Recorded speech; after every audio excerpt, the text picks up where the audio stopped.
Well, welcome everyone to Hegel 1313, and a big welcome back to our dear friend and colleague Étienne Balibar, who's excited to have that.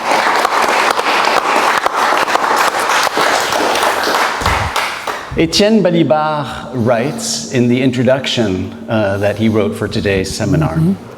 He writes, quote, "Philosophical writing," yes, and he emphasizes writing. Yeah, I'll come to that. "As a material practice, always exceeds its intentionality. What is written escapes control, it disturbs the reasons why it was written, and sets in motion a process of contra-diction." I could not think of a more fitting, introduction to today's seminar, but also a more fitting conclusion for this first year. Wait a minute. We haven't concluded yet. Well, it's the introduction to the conclusion of this multi-year project, Inversions of Hegel 1313. Multi-year project, I said, yes, this is the closing or concluding session for this academic year, but we will continue next year with Homi Bhabha in September and Axel Honneth in October. So don't close the book on this project yet.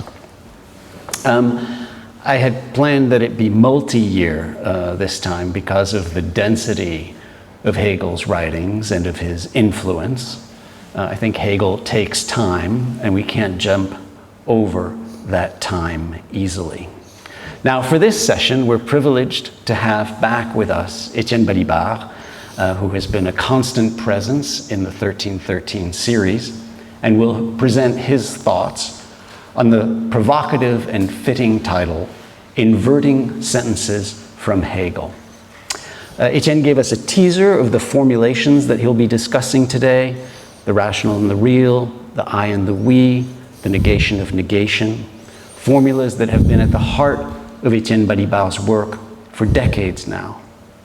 Indeed, the work that Étienne Balibar will be developing today builds really on a lifetime engagement of reading Marx and Hegel in relation to Marx, since at least his participation as a student in the famous seminar of Louis Althusser at the ENS in 1964-65 that led, of course, to their co-authored book, Reading Capital, along with Jacques Rancière, Pierre Macheret, and Roger Establet. It's a conversation that Étienne Balibar would continue as he taught in the very first semester of the existence of the experimental university at Vincennes, teaching a course in the fall of 1968 and the spring of 1969 called Sciences des formations sociales et philosophie marxiste. J'ai retrouvé ça.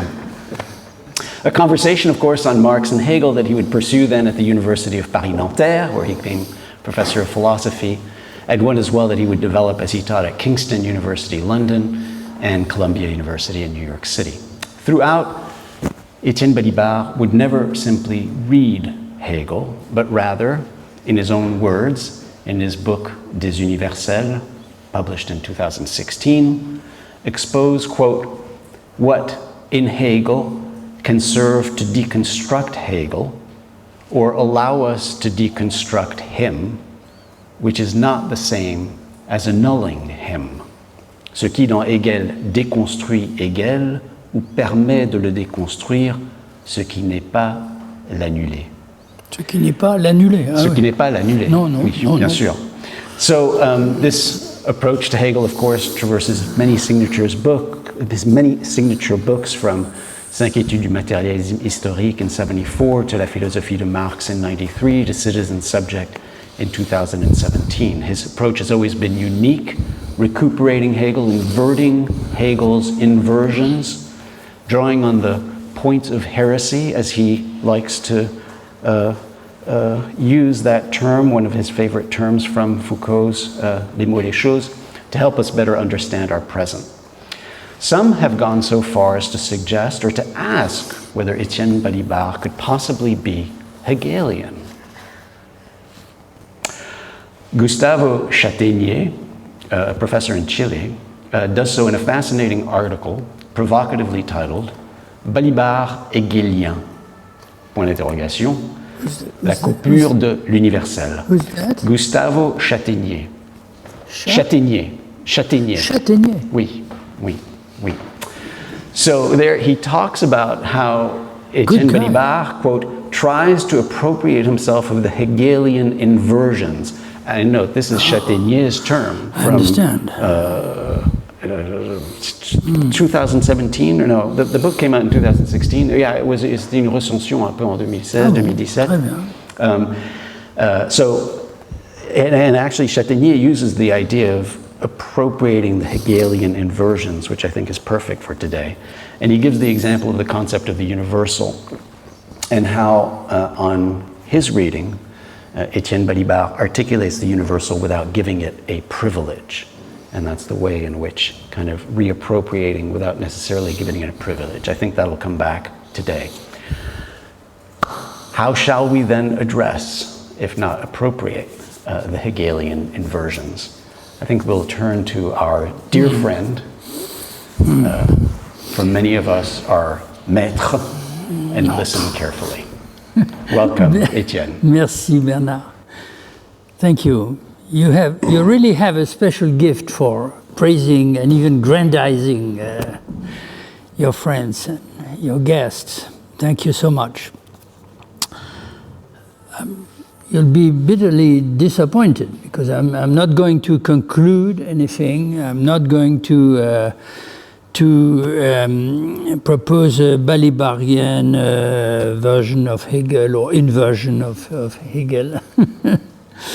I thought I should seize the occasion to play with Hegel and with you and with the subject of this beautiful series of lectures and discussions. So I came with apparently lots of notes, but in fact, les mains vides, les poches vides, as we say in French. I mean, I'm going to, with your permission, but I know you're expecting no less, I'm going to improvise around a few themes. That is true, yes. Can you hear me? Yes. Quite a bit of time I have been musing with, I would say. Take me as a kind of joker in this seminar, if you. So, how much time do we have? 2 hours all together. Right. So we must keep a good 45 minutes for discussion with you and others. Yeah. Okay, so we'll see where I have arrived. Okay. But you have not only the permission, but the the injunction, the instruction to cut me severely when in an hour from now. Okay? Okay. Okay. Très bien. And I'll have to use that whiteboard. Okay, so that was one preliminary to give you an idea of my mood or the kind of the state of mind with which I'm sorry, I haven't been teaching in English for some time. I'm coming to this familiar place. So half serious, half not. Now then I want, yes, to add something about this issue of writing, which on purpose I inscribed in the presentation that you reproduced. Not only, as many of you know, and I also know on my side that many of us share that conviction. Philosophers are writers. And great philosophers sometimes, not always, that's interesting, of course, but not always, are great writers. So you mentioned Althusser. I will come back to him in a minute for another reason. He certainly was my master. he put in my brain ideas which originally I thought were certitudes, certainties, undisputable.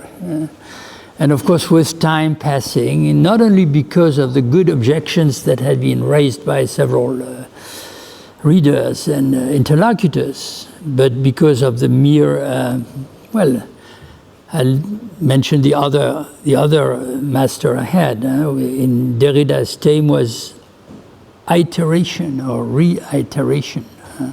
So you repeat the same convictions, the same sentences. And as you repeat them, of course, they start to vacillate. So to say, I put some ideas in my brain that I could never drop, despite efforts I have sometimes made to achieve that result. And he also, which is inevitable, of course, that's probably the characteristic of a master, as you said, puts into my brain, and other disciples as well, were in the same situation, certain completely stupid, silly, and wrong ideas and convictions. And one of them, or better said, I realized with time, of course, that I probably had misunderstood his intentions, but nevertheless, there was something going in that direction, was the idea directly contradicting the sentence that you quoted a few days ago from Lenin, that later Althusser tried to appropriate and reverse, namely, you never understand Marx if you don't understand Hegel, and you don't understand Hegel if you don't understand Marx, blah, blah.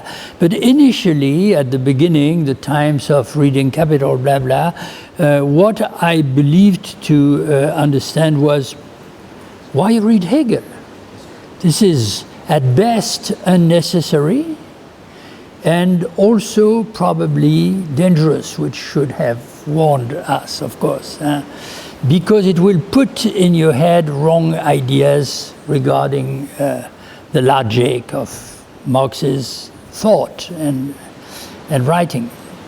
And of course, I discovered later, particularly when Althusser's own thesis, it's a thesis, was published posthumously. Not only that Althusser knew his Hegel almost page by page, or most of it, but that he had in fact never abandoned Hegel and was more than ever. But leave Althusser and return to the writing of the philosophers. Of course, you may also remember we're in the middle of a Hegelian storm. Yes. Good, very good. Yeah. No, leave that. I don't need it. Well, okay. No, you need it? Okay, so I, of course, as you probably remember, a very strong dispute took place in the 60s, 70s, around that idea, as it was formulated in particular by Derrida, but he was not the only one. And so that number of influential schools of philosophy with their spokespersons, not only the Anglo-Saxon analytics, but also some serious continental, I would say, Kantians and post-Kantians. Habermas, I respect Habermas, I mourn him. they would object immediately. You are mixing, confusing philosophy with literature. That's not the same. Of course, philosophers write, but they write, so to speak, to neutralize writing, or to neutralize the literary element in writing.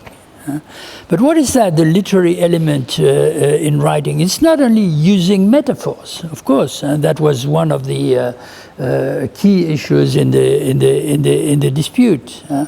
The opposition between the concept and the metaphor, or the Begriff and the image, or etc. But more than that, or more precisely, literature is pure and simply the capacity to use the semantic, syntactic, poetic resources of language to invent, to coin formulas which have no precedent, and which, I'm firmly convinced, as you said, quoting from my presentation, produce infinite, unexpected effects. And of course, the more central, in a sense, and crucial they are for the understanding of a philosophical system or of thought, the more this poetic capacity in the etymological sense of the term, a creation that that launches or I don't find my words, that initiates, so to speak, a chain of transformations and etc. The more it is, in fact, decisive. Reason why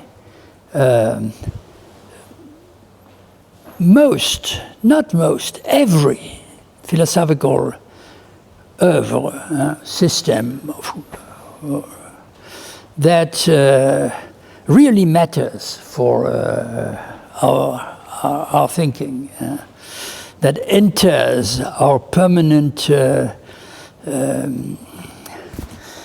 dialectics, so dialogue between orientations and ideas, is not, of course, just summarized, I would say, and enclosed. That would be completely absurd in one or two famous sentences, but nevertheless essentially attached to such formulas. So what would be Spinoza, or how to understand Spinoza without not only Deus sive natura, to which I will return, or the same, I don't quote the Latin, I have is the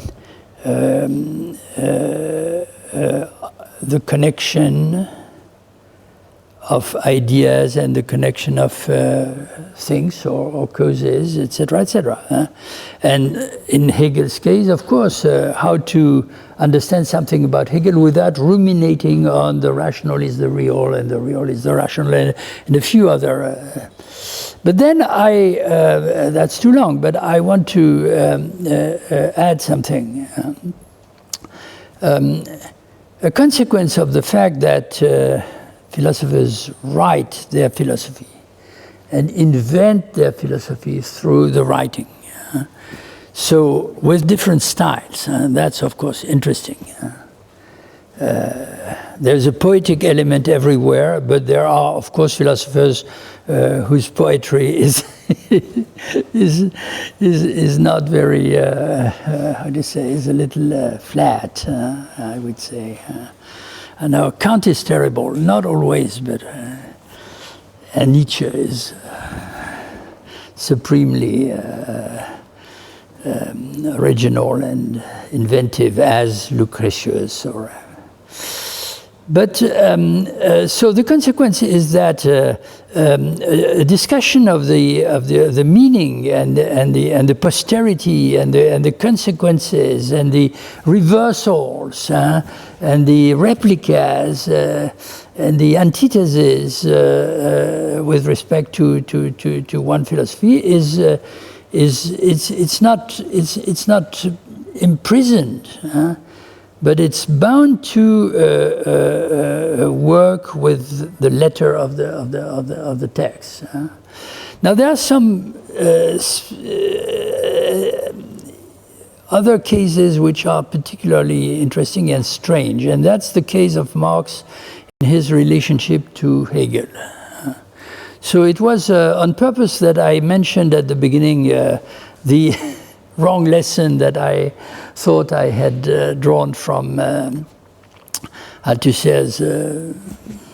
That's because, of course, he wanted to push us into a very strongly anti-Hegelian direction on a specific point, to which I hope to be able to come in a few minutes, with the help of Bernard, who found the solution to the riddle I was caught in. So I will explain to you.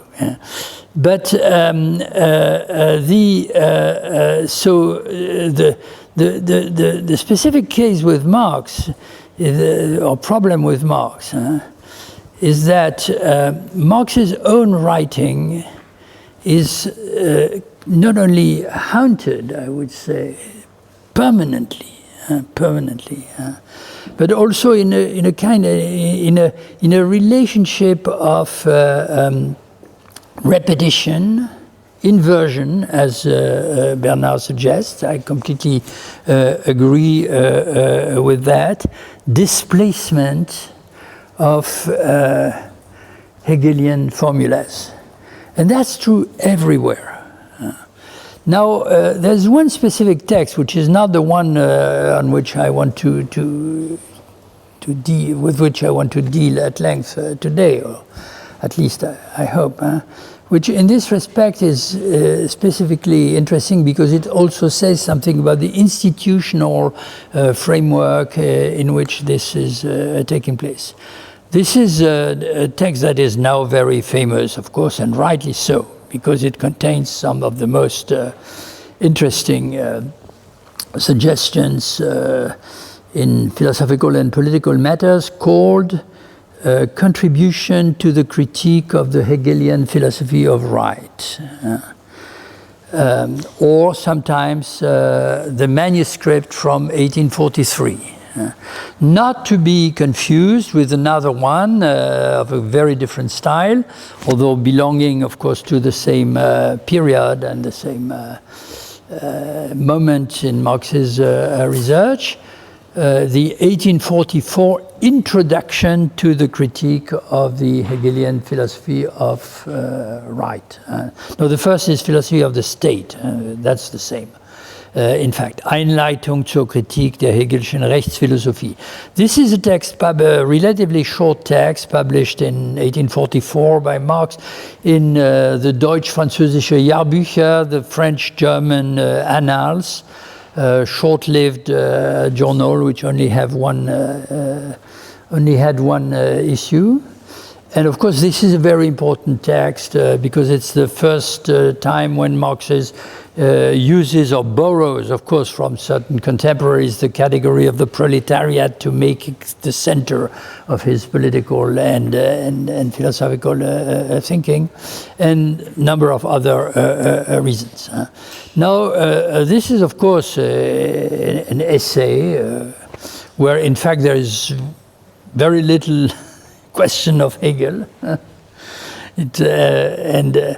but it's different from the manuscript. The manuscript is an unfinished work.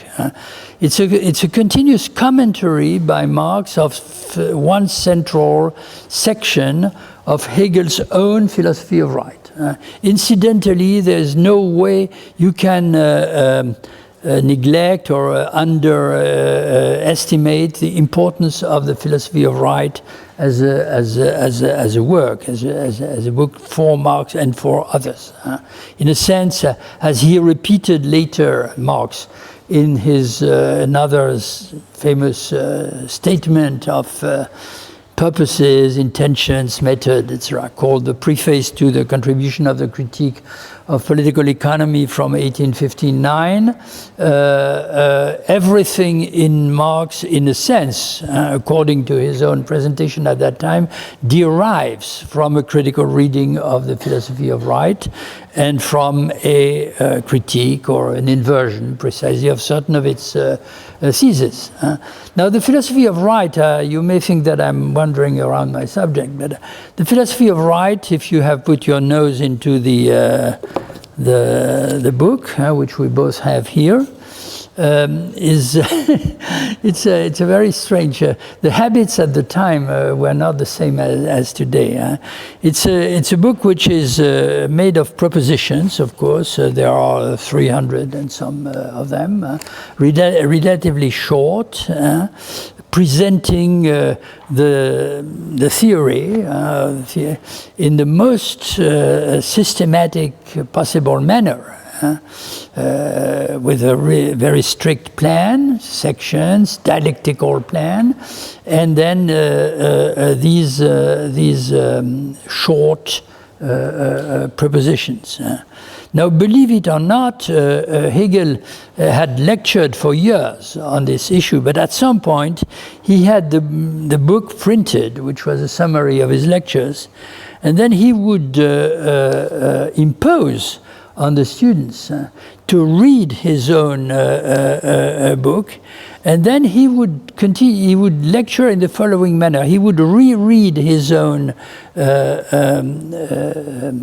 text, proposition after proposition, and then he would comment on his own propositions, and the students and the assistants took notes. And at some time he decided to publish a new edition of the book in which he included additions to each and every paragraph, called in German Zusätze, additions. But that was which derived, of course, from his oral teaching, the same in Aristotle. And scholars of Hegel have, but the notes were kept. So there is an archive.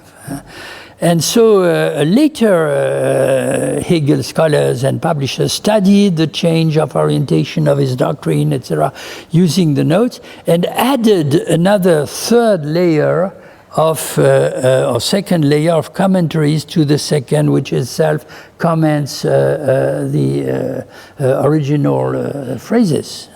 Now, if you read Marx's commentary, they are very strange because they contain a refutation of some of Hegel's key theses or propositions. But this refutation is produced and written in the form of another layer of commentaries added to the two already existing. So that, in a sense, and that's very dialectical, of course, it's almost not a caricature, but an emblematic illustration. Marx is not discussing from outside. He's discussing from inside. He's rewriting the same sentences once again, repeating them, and he would say, "Wait, look at that. There's a contradiction involved in this idea. Let us unfold that contradiction and bring it to one of its possible consequences, which is that," I summarize very quickly, it is not the state that incorporates the structure of the civil society, but it is the structure of the civil society that explains why the state takes this or that form. And that, I believe, it's not, Marx, of course, did not always, it did not continue in that manner. But I believe, I don't say he's the only example, and one has to add, or one has to say that Hegel apparently provokes this kind of reading, interpretation, reversal, contradiction with dash, saying against, dictum contra, from the inside. Kojève is not so different from that. And when I heard Jean Hippolyte discussing the philosophy, I was fascinated because I thought Hegel writes a language which, at the time, I found impenetrable. He seems to be living in that terminology and that syntax as if it's a natural language, you know. But again, it was the same phenomenon, leading to an existentialist kind of transformation. So I repeat, Marx spent his life in a sense. I'm not saying he did only that. I'm not saying you can enclose, summarize Marx's position in philosophy. And this is all the more true because Marx believes, and I don't say this is wrong, Marx believed that in a sense he's putting an end to a certain kind of philosophical discourse for which Hegel is the arch representative and the perfect illustration. So it's a unity of opposites. It's a contradictory situation. It is precisely because Marx is really, I believe,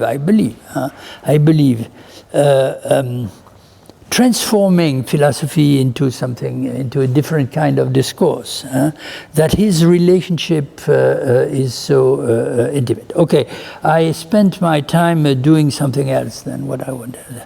So what I want to do, I'll have to do that very schematically, is to pick up, that's not completely serious, you have to understand.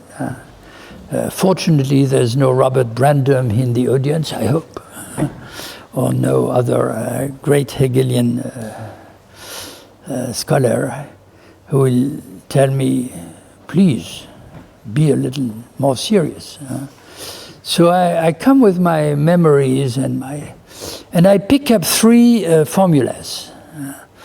And I try and show very quickly, very summarily,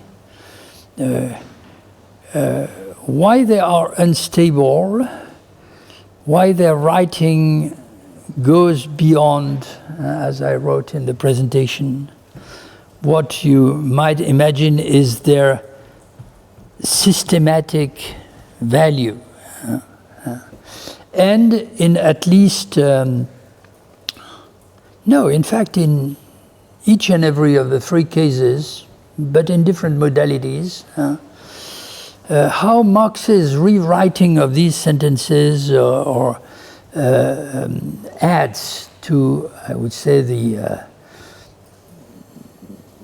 generative capacity, the instability.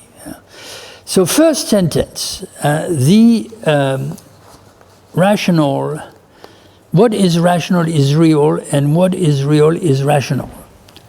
This, as we know, is a kind of, what's a good term it's a kind of, not dogma, but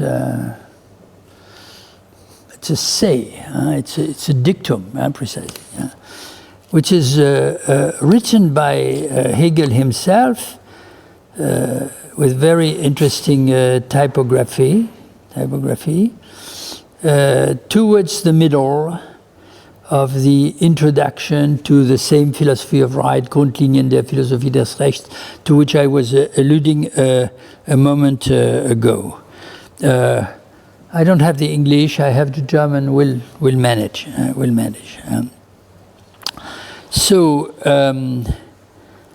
And the tradition has, in a sense, extracted this sentence from its immediate context, to which I will try and return quickly. Perhaps I will discuss only this one. Extracted from the immediate context, so that it has become not the only, but one of the very few dogmatic sentences or propositions which are supposed to encapsulate the very heart or core of the Hegelian philosophy. So if you take the sentence immediately before, Hegel writes the following: Dadurch aber hat sich als der große Geist bewiesen. It's about the spirit. No, it's about Plato. Excuse me, I'll have to return. Through this,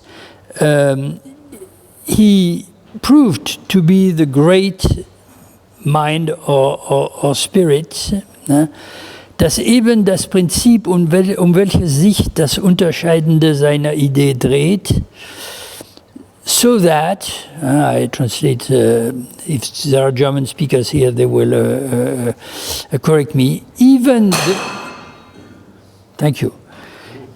the principle around which the specificity, das Unterscheidende, the specific difference of his idea. That's of course his idea, because a philosopher has an idea, but it's also, in the case of Plato, of course, the Platonic idea dreht, turns around. The angle is the fishing line, you know. That's the, how do you say that in English? It's the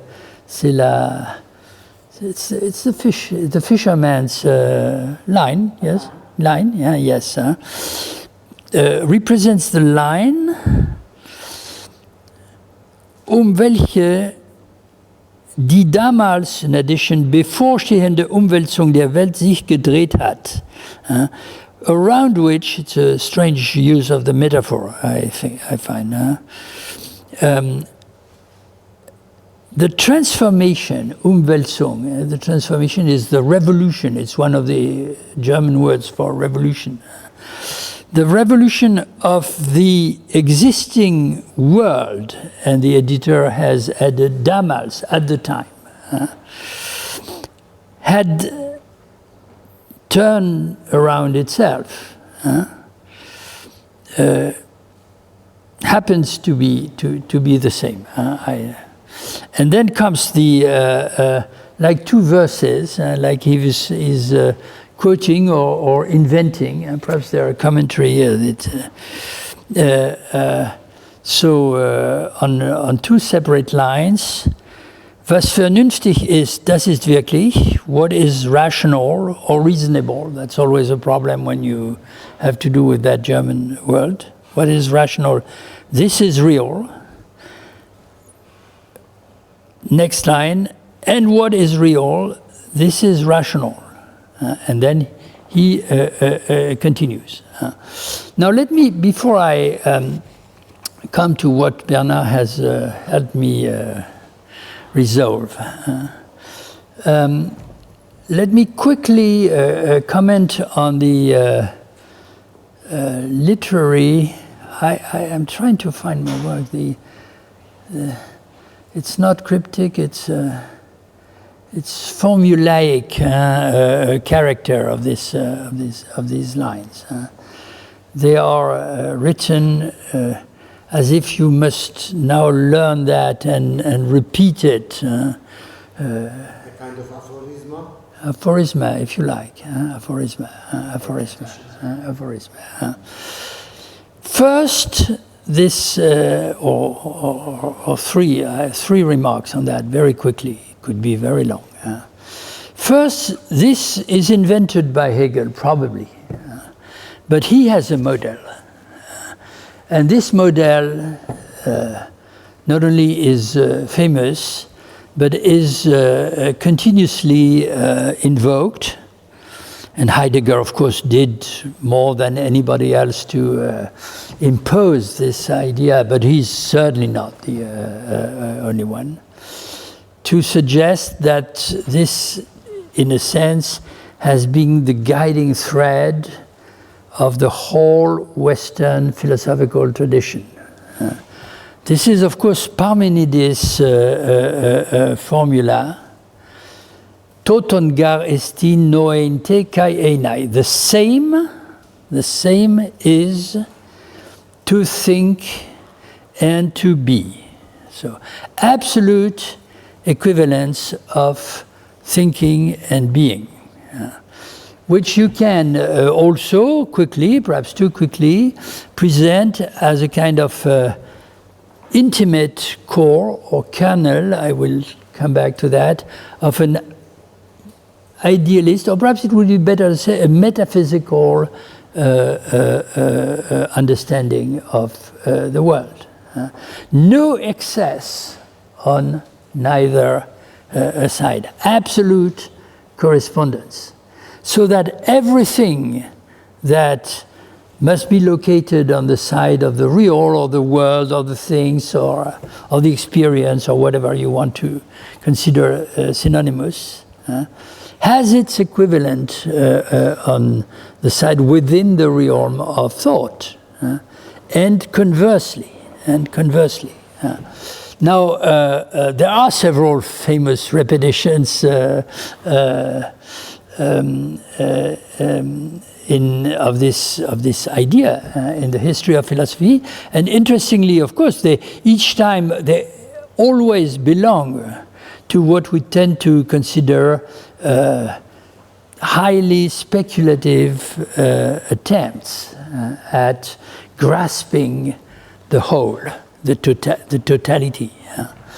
So we could give several examples, but one, of course, is perhaps especially interesting somewhere not in the middle, chronologically speaking, but in our representation of philosophical time, which is the Spinozist formula I was alluding to a moment ago. The same is the order and connection, ordo et connexio. This is, in fact, a Latin syntactic, stylistic, this is Latin idioma. Ordo et connexio is not well translated into French or English as order and connection or articulation, but as order of connection or articulation. The order that consists in the connection. So what's a connection? So and the same is the order of connection of things or causes in a variant of the formula, and ideas. So again, toton gar esti noente kai enai. Now I submit, I hope you don't believe me, but you accept the hypothesis that once again Hegel is saying that. But he's saying that, the same, of course, with his own words, or more precisely, using another series of words which have their history behind them. I come to the context, immediate context in a minute. So the rational, and of course he's a post-Kantian, he's a post-Cartesian, he's everything you. He speaks the language of transcendental philosophy and not the language of Greek philosophy. So remember, what would Kant say? Kant would say no.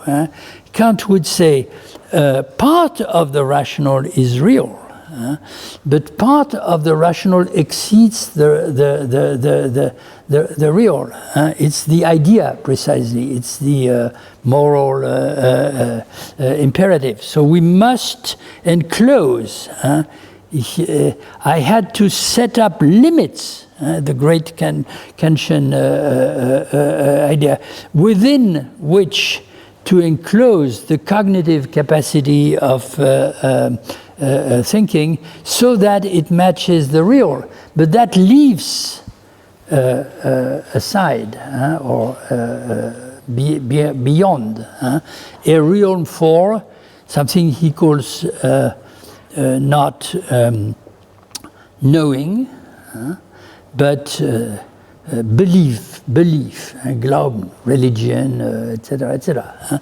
So what Hegel seems to be doing here is bluntly rejecting this idea of a discrepancy, recreating or re-establishing the perfect match, the perfect correspondence, and I come to that. He does it not. Kant is in behind the door or in the corridor, but he does it with reference to Plato in mid. So absolute correspondence of the two. So utter metaphysical, almost explicit endorsing by Hegel of the metaphysical, the core of the metaphysical tradition. Except that if you now read the sentences in the context of the philosophy of right, and more precisely, and I'll come to that, also the philosophy of history, where it plays a direct role as well, the equation, let me write it like that, rational, same as real, but the meaning of that equation is what? What is it that we name through this equation? So you might say it's the dialectics, something like that. But again, I submit that you can be more direct. You can say it's history, or perhaps better, it's historicity. The secret to an understanding of historicity is the perfect correspondence between the rational and the real, and of course it will become the task of a dialectical philosophy to unravel and reveal the reasons for that. So I'm too long. So second formal remark, of course.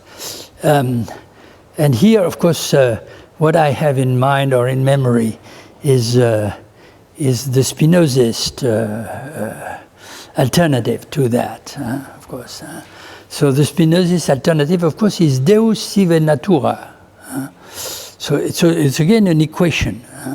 Thinking of God or thinking God and thinking nature are one and the same thing.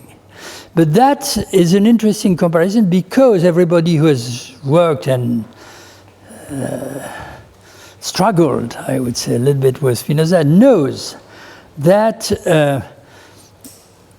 such an equation, a philosophical equation, although what it asserts is a perfect reciprocity, does not produce the same effects on our thinking, depending on whether you start on the left side or you start on the right side. That is, whether you find it essential, and he has a certain order, Hegel, to show first that the rational is real, nothing is left that is not real on the side of the rational, or you start on the other side, nothing is left of the real if you examine its rationality. Now, this is, I could be long, but I have to be short. This means that the equation and the uses of the equation remains haunted, of course, by, I would say, movement. I hope you agree with that. It's not just a fixed, it's not a result, it's not terminal. The important thing is the movement that is located inside.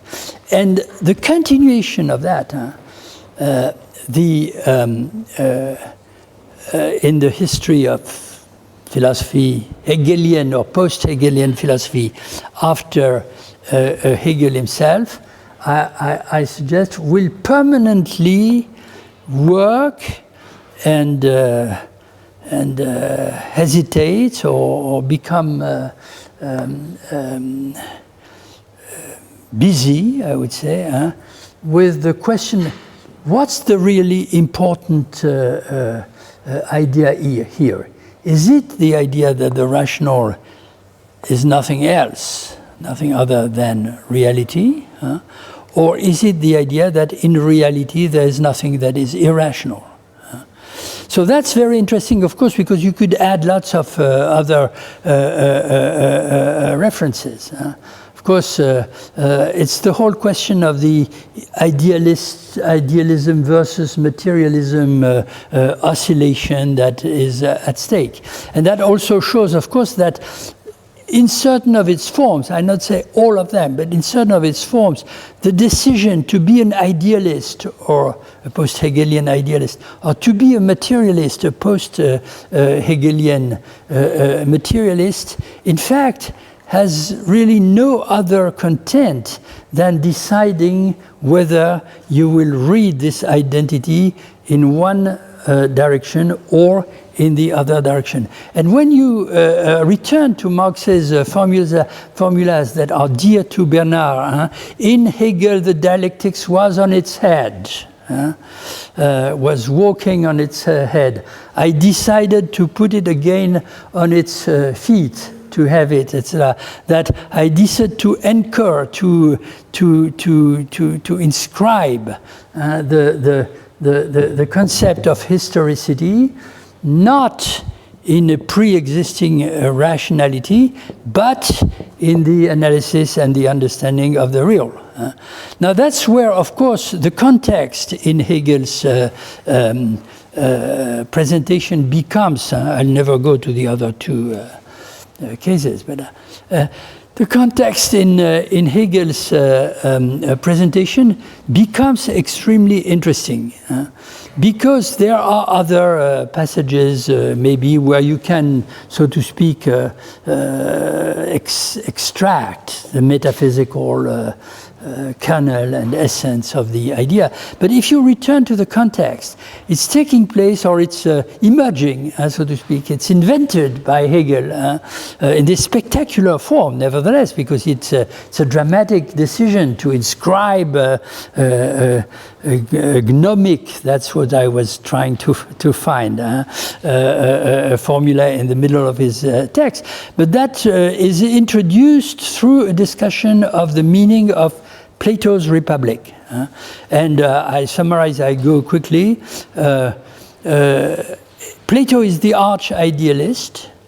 His Republic is considered by all readers as the portrait, the depiction of an ideal city, an ideal world, in which the life of the inhabitants and the citizens would follow the rules that are dictated by reason, that derive from an idea. And that, of course, is a long tradition. Spinoza is a good example from that point of view. He writes explicitly, don't read utopian thinkers of politics who entirely derive from the Platonic view, etc. Read Machiavelli. Because Machiavelli is not concerned with the idea, he's concerned with the real, the praxis, the practice. So Hegel writes, you believe that Hegel is an idealist. This is completely wrong. Hegel's Republic is an expression, is a direct expression of the essence of the political reality of his time. But then, as you remember, I read, and Marx is almost already there, in a sense. He doesn't say, Plato describes the existing institutions. He says something like, he describes something that is even more real than the form of the institutions, namely, die Umwälzung, the revolution that is at work, in a sense, within these institutions, that the movement of these institutions. But he doesn't go as far, and I come to that in a second, as saying that Hegel thinks of something that would be beyond the limits of the Greek city, etc. So what he described is, what he seems to assert is Hegel's understanding of the city is situated knowledge in Donna Haraway's words. It's within the city. So I come to a consequence of that. So the third remark that I want to so he's already using the reciprocity in order to assert, I would say, the primacy of one direction from the real to the rational at the expense of the apparent primacy of the rational over the real. Clear? Yes. Third important remark. That's very well, no excess, perfect correspondence. But then you reread the continuity of the preface, and you find a passage in which Hegel says, not quite. Don't believe that works perfectly. But believe me, what remains outside of the equation is something marginal, secondary, that in a sense we could abstract from taking into account. And what is it that excess? That's something that is not completely resolved or encapsulated in the equation. It's the contingency, my dear. It's the contingent element in history. He says, don't believe that with the use of that principle, you'll be able to find a rational explanation and justification for each and every of the accidents of history. That's, of course, not true. Behind that is a big dispute that never ceased to return in the history of German idealism, in which, from that point of view, I include Marx. Each and every of the representatives, the great representatives of German idealism, turned against his predecessor and master and said, this guy is crazy. He ended or could not resist speculative empiricism. That's Fichte's word against Kant, which becomes used by Hegel against Fichte, and used, of course, by Marx against Hegel, namely the crazy belief that you can find a rational, deductive explanation for each and every of the accidents. So Hegel says, and I leave aside other interesting aspects of that polemic, Hegel says a little later in the text, this will remain true provided you accept that there is a little leftover of contingency. But this leftover of contingency is unimportant from the point of view of a precisely rational or dialectical understanding of history. It's made of a kind of poussière, dust, of little facts that, except that when you start thinking about these little facts, they particularly concern the actions and the fate of the individuals. So if your mind is directed at understanding the great tendencies, historical tendencies of history, what Hegel calls its spirit or Geist, or its successive spiritual figures. I will come to that if I have time. The figures of the Weltgeist, which are incorporated in successive principles of the organization of peoples, Volksgeister. the equation holds. But then if you look at what the individuals do, Plato is the exception, he's expressing his time. They are, of course, doing whatever, etc. But what's even more interesting, and I argued that a long time ago in my Wellek lectures at Irvine, is that the excess of contingency in Hegel's description is also an excess of violence. It's an excess of violence. Of course, Hegel has a very strong dialectical understanding or view of the role, as Engels will say later, it's the same idea of the role, die Rolle der Gewalt in der Geschichte, the role of violence in history. I argued, and therefore I repeat myself, that Hegel believes, not that he believes that violence is destructive, but this destruction is the dialectical condition, it's the negativity you can't avoid in order to understand the construction, the constructive process of new institutions, new social forms. There's no difference between that and Marx's idea, or no formal difference of the role of the class struggle. But the kind of violence that is dialectically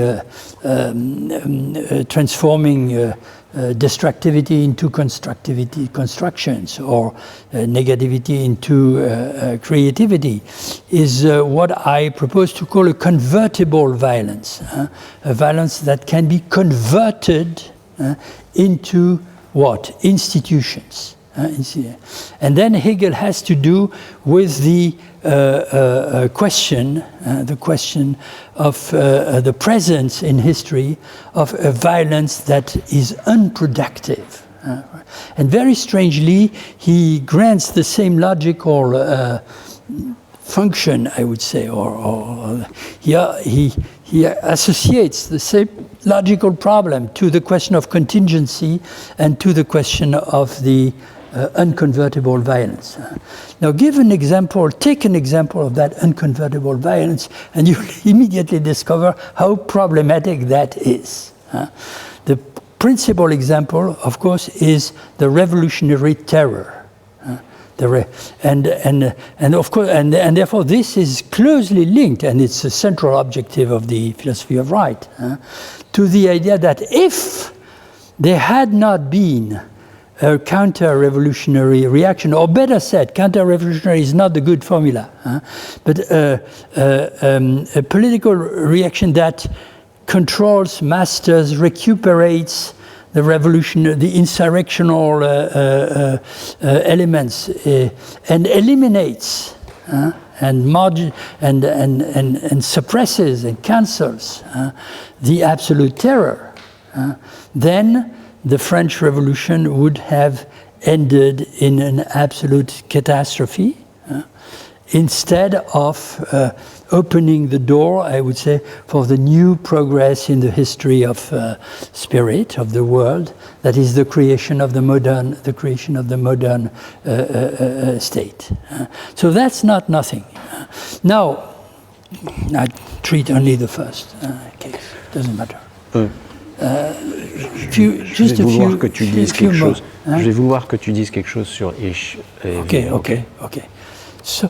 So let's move from there, if you allow me, if I wasn't too idle or boring, to an association with another text in Hegel, and an important question about Marx, I would say, about Marx's repetition of that. Now, the association of the other text in Hegel, and this is where Bernard saved me, not my soul, but my presentation. Because as I was ruminating this and reading this again, of course I was still haunted by the Althusserian dogmas, or not dogmas, he was not dogmatic, only apparently, but convictions, assertions.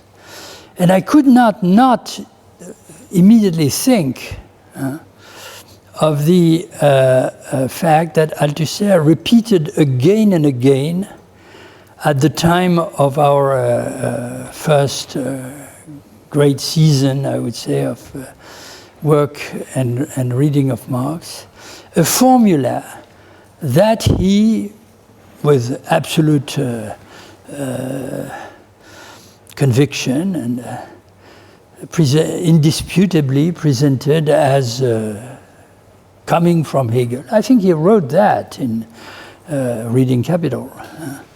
And he said this is the formula that best illustrates the reason why there can exist no Hegelian politics. And the formula was, nobody or no individual can jump beyond the limits of his time. Personne ne peut sauter par-dessus son temps. And I said, until recently, and publicly, I have looked for that formula, and in fact it doesn't exist. So Althusser must have invented that formula. And why did I say that? Because I was looking in the wrong place, of course. And I should have been more serious. So I was looking in a text, very famous, but problematic, whose status is problematic, called Reason in History, Die Vernunft in der Geschichte. What is that? It's not something that Hegel has written himself. It's a text that has been how do you say in English? Collé. It's a collage, or it's an elaboration of the students' notes from Hegel's lessons on the philosophy of history that one of his great editors and commentators put together and arranged so that it appears as a continuous writing from the notes that we inherited from the. Of course, Hegel taught the philosophy of history several times in his life. So I was absolutely certain that the quotation should come from there. I looked there, and then I found myself in a complete mess because there's a French edition, but the French edition must have a German original that I didn't find. In the French edition, you don't have exactly that formula. You have something that seems to be a little, seems to be close, namely the idea that the action of individuals in history are dependent or enclosed in the limits of their Volksgeist, the spirit of their people, etc. So. And then Bernard, just yesterday, sent me an email in which he said, "Look, idiot." I mean, he didn't. Ah non, je n'ai pas dit ça. No. Au contraire. You only have to keep reading the introduction to the philosophy of right, the Hegelian text, in which you find the rational is the real, and you'll find your formula. It is there. 2 pages further, immediately after another very famous quotation where hic rodus, hic salta, where Hegel quotes a Greek say, and he writes the following: Das, was ist zu begreifen, what has to be understood or conceptualized, ist die Aufgabe der Philosophie, is the task and object of philosophy. Then was is die Vernunft, since what is, same idea, is reason.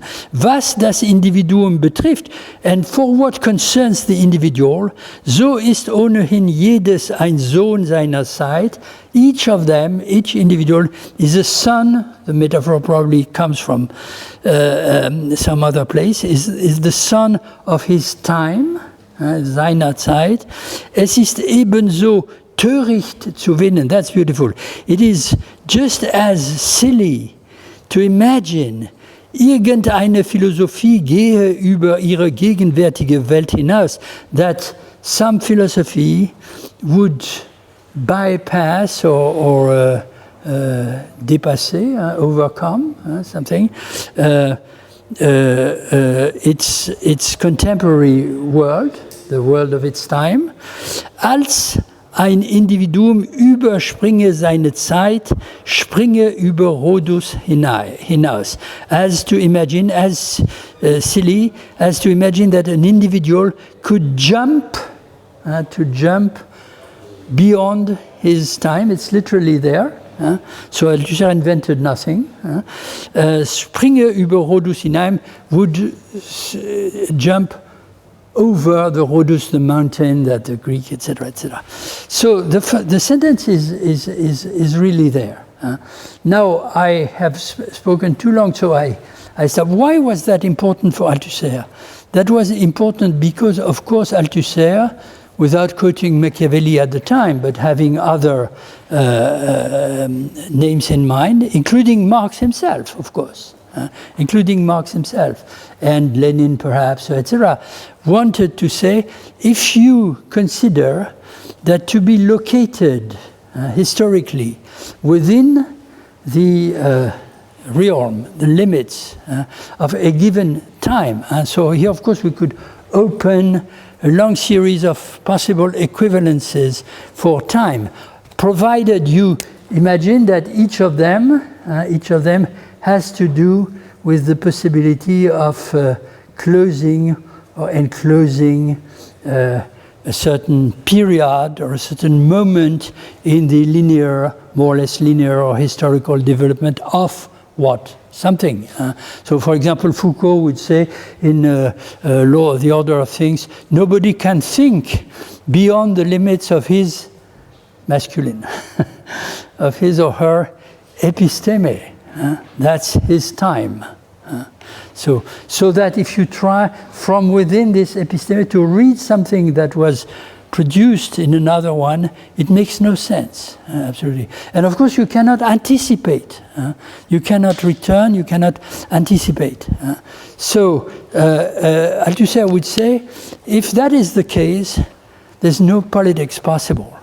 And particularly no revolutionary politics possible, because the essence of the revolutionary politics is you break the limit, and in order to break the limit, you project yourself, be it through action or through imagination, beyond these limits, so that, in a sense, the possibility or the elements, the reality of another world, another time, are already present.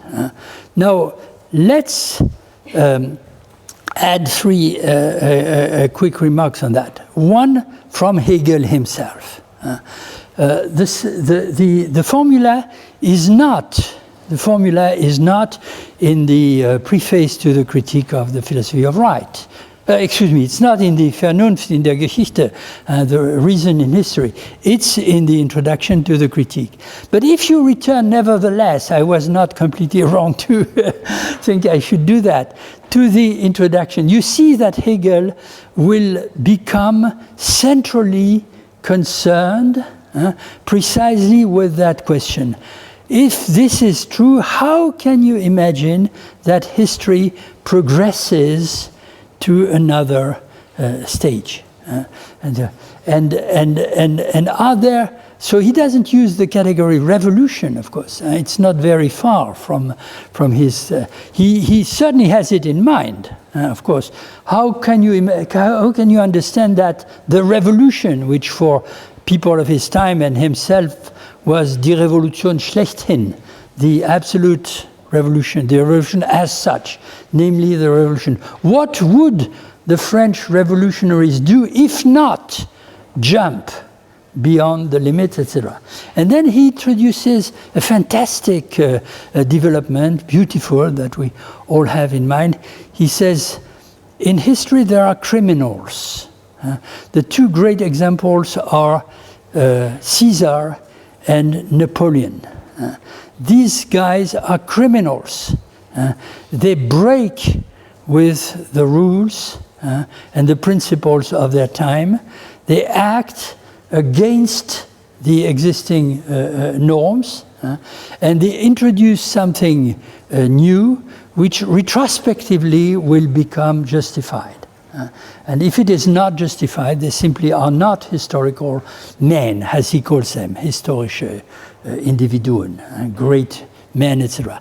A theory that has become translated in the Marxist tradition, of course, in the form of not the great man, Caesar or Napoleon, but the revolutionary class, and more precisely, the revolutionary class as it becomes active against the existing order, that is, as a mass, escaping the rules and breaking the rules. But then turn to Marx. So Marx is haunted by that question and that problem. And I see two key passages where you find this trace in an absolutely undisputable manner, but they are not coherent with one another. They say something very different. And I propose to read them in reverse order, chronologically. The first one is, of course, the preface to the contribution of the critique of political economy, where famously Marx says, no social, I quote of memory, no social formation disappears, crumbles, before, unless or before, all the productive forces that it contains, or that it makes possible and active, have reached it's almost exactly literally that, have reached their complete development. So that returns, of course, to the Hegelian idea of the Umwälzung that I was mentioning. You see the time over which it is not possible to jump, beyond which, not just as a set of fixed, established institution, but as a contradiction in action, so to speak, a movement. So that Marx's idea is, provided you have an intrinsic understanding of that social formation, where the equivalence of the rational and the real could become called not only history or historicity, but contradiction, or perhaps, but that's already a big problem, contradiction plus conflict, or structural conflict or essential conflict, the class struggles typical for that society. You will, if you read it like that. So, if your understanding of the equation is not metaphysical, but is really historical or and materialist, you'll understand that, and that's the standard, of course, dialectical idea that Foucault, with his epistemes, wanted to absolutely reject and leave aside. You'll understand that when the contradictions arrive here, something dramatic happens. It's not just that a criminal will enter the pattern, it's that the structure will explode. And from the elements, the bits and pieces of that explosion, the new, das Novum, as Ernst Bloch would say, will emerge. But this will be, more than ever, a form of equivalence between the rational and the real. So that Marx continues in the same place with this sentence that I have become now accustomed to presenting to every possible audience. And the most obviously wrong ideas that you can find in Marx. Daher stellt sich die Menschheit immer nur Aufgaben, die sie lösen kann. Humankind, mankind, as a totality, of course, not the individuals. The individuals can dream, they can of tasks, Aufgaben, projects, tasks, duties, whatever, which are silly and have no chance to realize themselves. But mankind, as such, the subject, object of universal history, will only set up, so to speak, or propose projects which can be realized. It doesn't exist something like a problem without a solution. Look around us. It's become very difficult to believe that. But why? Because, as he explains, genauer betrachtet, if you look closer with the lenses of the rationality that is real at the same time, wird sich stets finden, dass die Aufgabe selbst nur entspringt, wo die materiellen Bedingungen ihrer Lösung schon vorhanden oder wenigstens im Prozess ihres Werdens begriffen sind. Look closer and you will see that the elements of the solution are already there. They have been created, prepared within the womb of the old society, another image that he used in a different place, or at the very least, they are in formation in the process, in Prozess ihres Werdens. That's, believe me or not, if you want to believe me, that's silly. I mean, that's really not the case. So that means, of course, that there is something like an excess of the real with respect to the rational that cannot be resolved. But now turn to another text, equally famous text in Marx. That's very interesting because it also says something. Of course, the tradition of scholarly, not scholarly, but academic or party historical materialism has neutralized that, but some readers, at least, I could give names, realize that. It's entirely turning around the question of the excess. Except that the excess is not looked for in the direction of the real.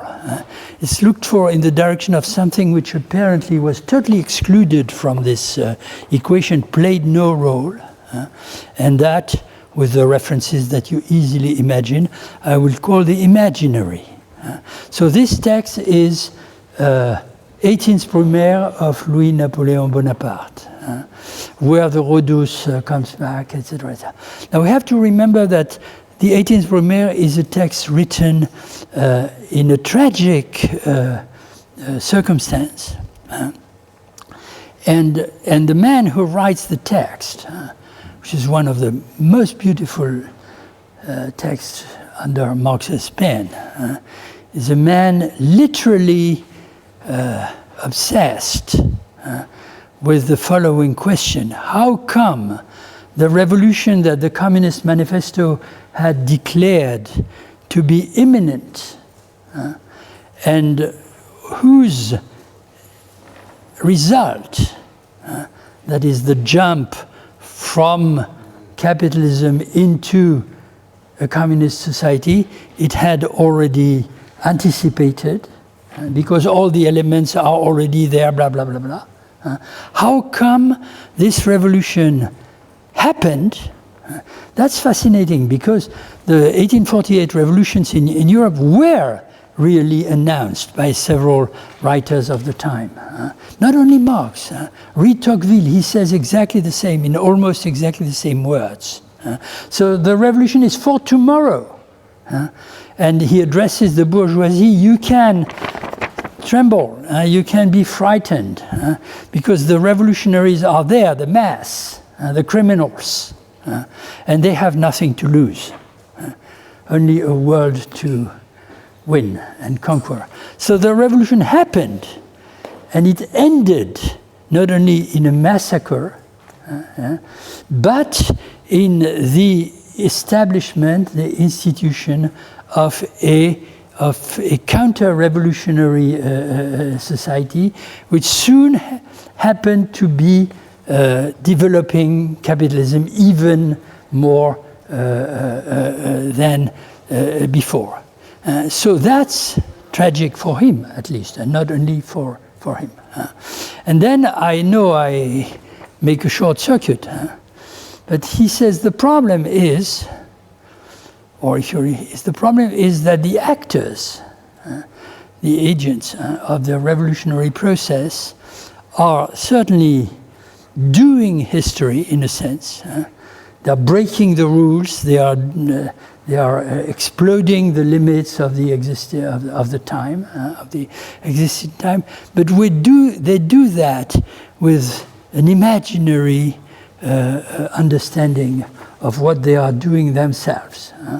And imaginary here means literally they are not thinking ahead. They are looking to the past. So they are looking to the past where? They're looking to the French Revolution as a model of a Jacobin model of changing the world. And the French revolutionaries themselves were looking to the Roman past. They're imbued with republican ideas which come from there. And the communists that will return also look in the direction of pre-capitalist societies where something like the common was the rule of life and not individualism, etc. So that the problem of the revolution becomes not only, or not principally, to imagine the future, but to get rid of the past.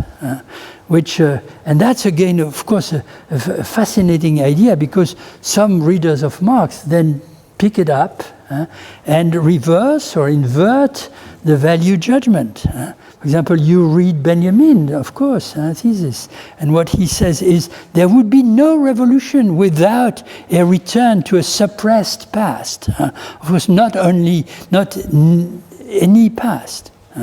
So the dialectics that is beginning here, and of course Marx ends with a return to the progressist view or historicist view, as Althusser would say, which you might very well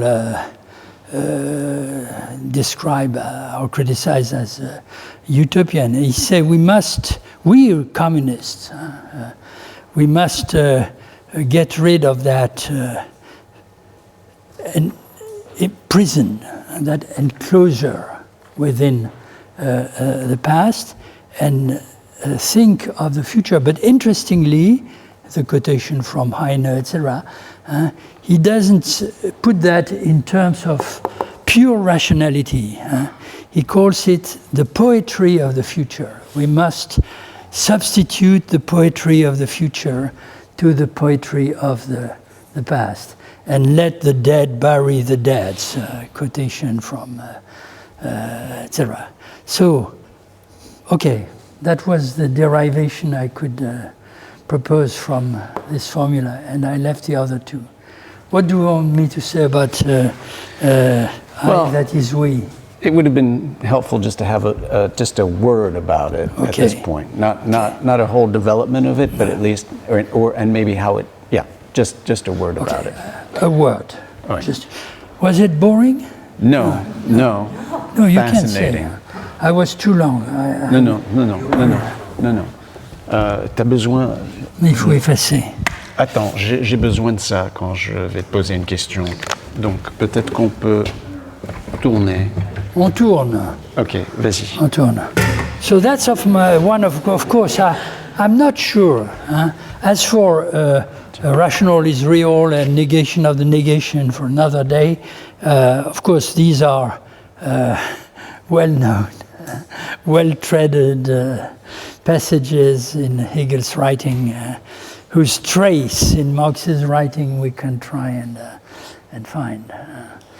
But the I that is we and we that is I, I'm perhaps not the only one who said it was something interesting, but still, I wrote an essay on that. So one day I stumbled on I was reading again as literally as possible the text in French, English, German, inevitably, and I found myself at the end of the introductory section of the very famous chapter in the Phenomenology of Spirit that is called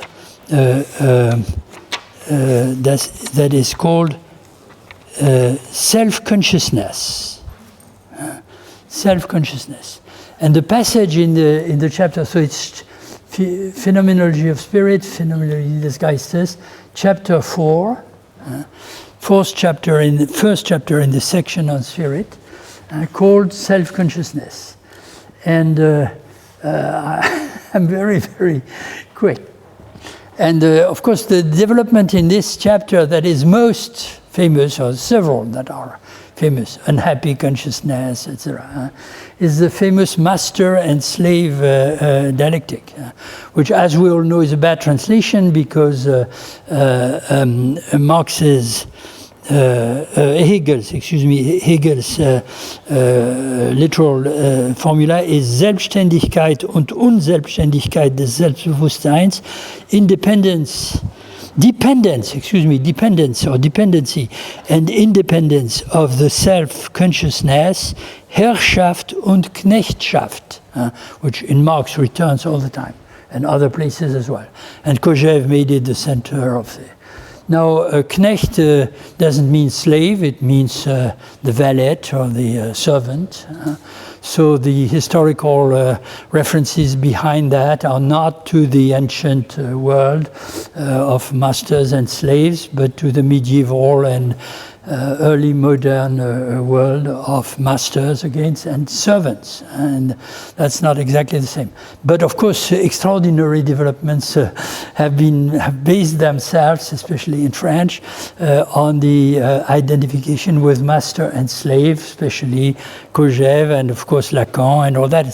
So just before this dialectics begins, just because, which is based, as we know, on the idea of the Spaltung, of the division, of the self-consciousness. And as always in Hegel, of course, the truth emerges at the end. It's not something given. So the truth of the idea of self-consciousness is not something given that becomes disturbed by the division. It's something that will possibly emerge as a result of the conflict itself. So the self-consciousness becomes divided into two consciousnesses. I love the plural, of course. It's very interesting.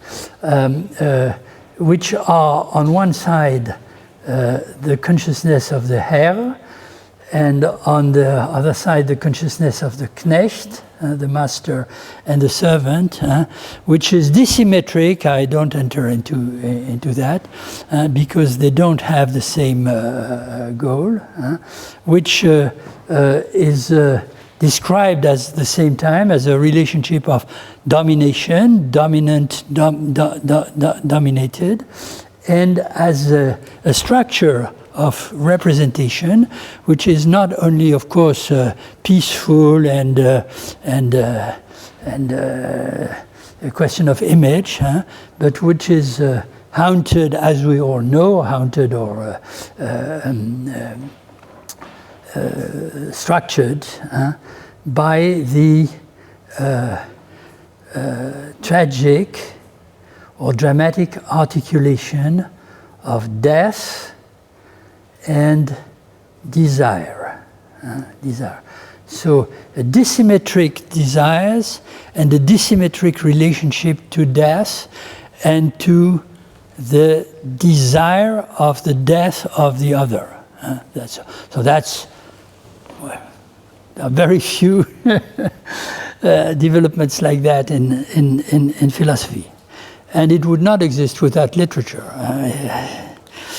Now, just before you arrive there, you read the introductory paragraphs. And as always in Hegel, the introductory paragraph that's why it makes the reading difficult when you are in your first steps. It's an anticipation of the result which will emerge only at the end of the complete development of this dialectics, summarized. That's helpful also. Hegel in the Phenomenology always summarizes the whole development, either before or after it has taken place, in order to precisely clarify the transitions from one. So the whole development to come is summarized by Hegel as a development which will progressively transform the idea of consciousness or self-consciousness, believe me without asking too much, into the idea of the spirit, Geist. The whole phenomenology, or at least the central developments of the phenomenology, will be interpreted in terms of the dialectical evolution or transformation. You might also want to say realization of the figures of consciousness or self-consciousness into figures of the spirit. That will have in particular a consequence which is not difficult to understand. That's the core of the phenomenology. Namely, the fact that the primary or the first figures are well interpreted, understood according to our thinking habits in terms of figures of subjectivity.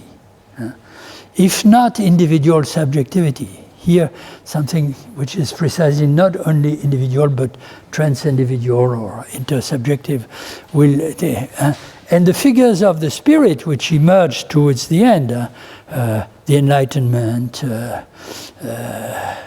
religion, and etc., are objective figure or institutional figures of the spirit. And of course, the idea is simultaneously that the institutional figures realize or develop or institutionalize, if you like, determinations of the subjects, and the subjects keep moving or inhabiting, so to speak, the objective figures. And of course, the fact that the master-servant dialectics has been accorded such a key importance in this development comes from the fact that the master and the servant, or the master and the slave, are of course described, and very vividly, very described as subject, whose desire determines the position of his or her other. And at the same time, of course, this is a kind of institutional or social relationship. And that's how Marx reads it immediately. Herrschaft und Knechtschaftverhältnis, that's the domination of the oppressor and the oppressor. Now, this is the development that will come. And so Hegel is, Hegel is announcing that. He's summarizing that. Just before it begins. And to the surprise of the reader, or certain readers, particularly the translators, because they will have a problem, which is how to translate that. He writes, so he gives a summary, and he writes the following.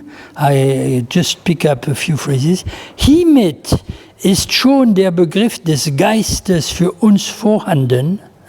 So he has just explained that the self-consciousness in such a conflictual relationship, etc., will be both on the side of the subject and the side of the object. The subject of desire, the object of desire. The object of the death drive, I'm tempted to say. And that's reversible. Or the question inevitably arises whether it's reversible, and it doesn't work, etc., etc. It's you're still in a kind of transcendental style. To understand the dialectics of consciousness, you must think in terms of subject and object and the reversibility of these categories. And he says, hiermit ist schon der Begriff des Geistes für uns vorhanden. With this, the concept, Begriff, of the spirit is already present for us, vorhanden. Very strong. And I skip two phrases, and then column, So there are editions in which the columns are not there. There are a problem for me. I hope the original has the columns, comma in German. So he writes, was für, excuse me, I have to read. Was für das Bewusstsein weiter wird, what arises now or emerges for the consciousness is the experience, die Erfahrung, was der Geist ist, of what the spirit is, this absolute substance, diese absolute Substanz, welche in der crazy sentence, welche in der vollkommenen Freiheit und Selbstständigkeit ihres Gegensatzes, nämlich verschiedener für sich seiender Selbstbewusstseine, die Einheit derselben ist, which is, you have to begin with the end, the unity of the two,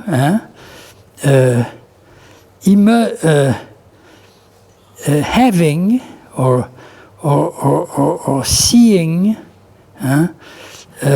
itself in the absolute freedom and autonomy of its opposite. I'm tempted to say even its adversary, its opponent,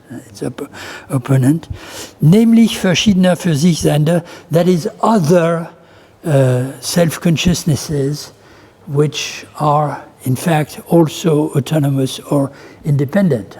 The whole Sartrean, etc., philosophy of the other derives from there. And then column, Ich, das Wir, und Wir, das Ich ist, which Ich, das Wir, und Wir, das Ich ist. So I tried das Ich ist. And then the translators in French or English are a little embarrassed because there is a syntactic oddity in that strange in that formula in German.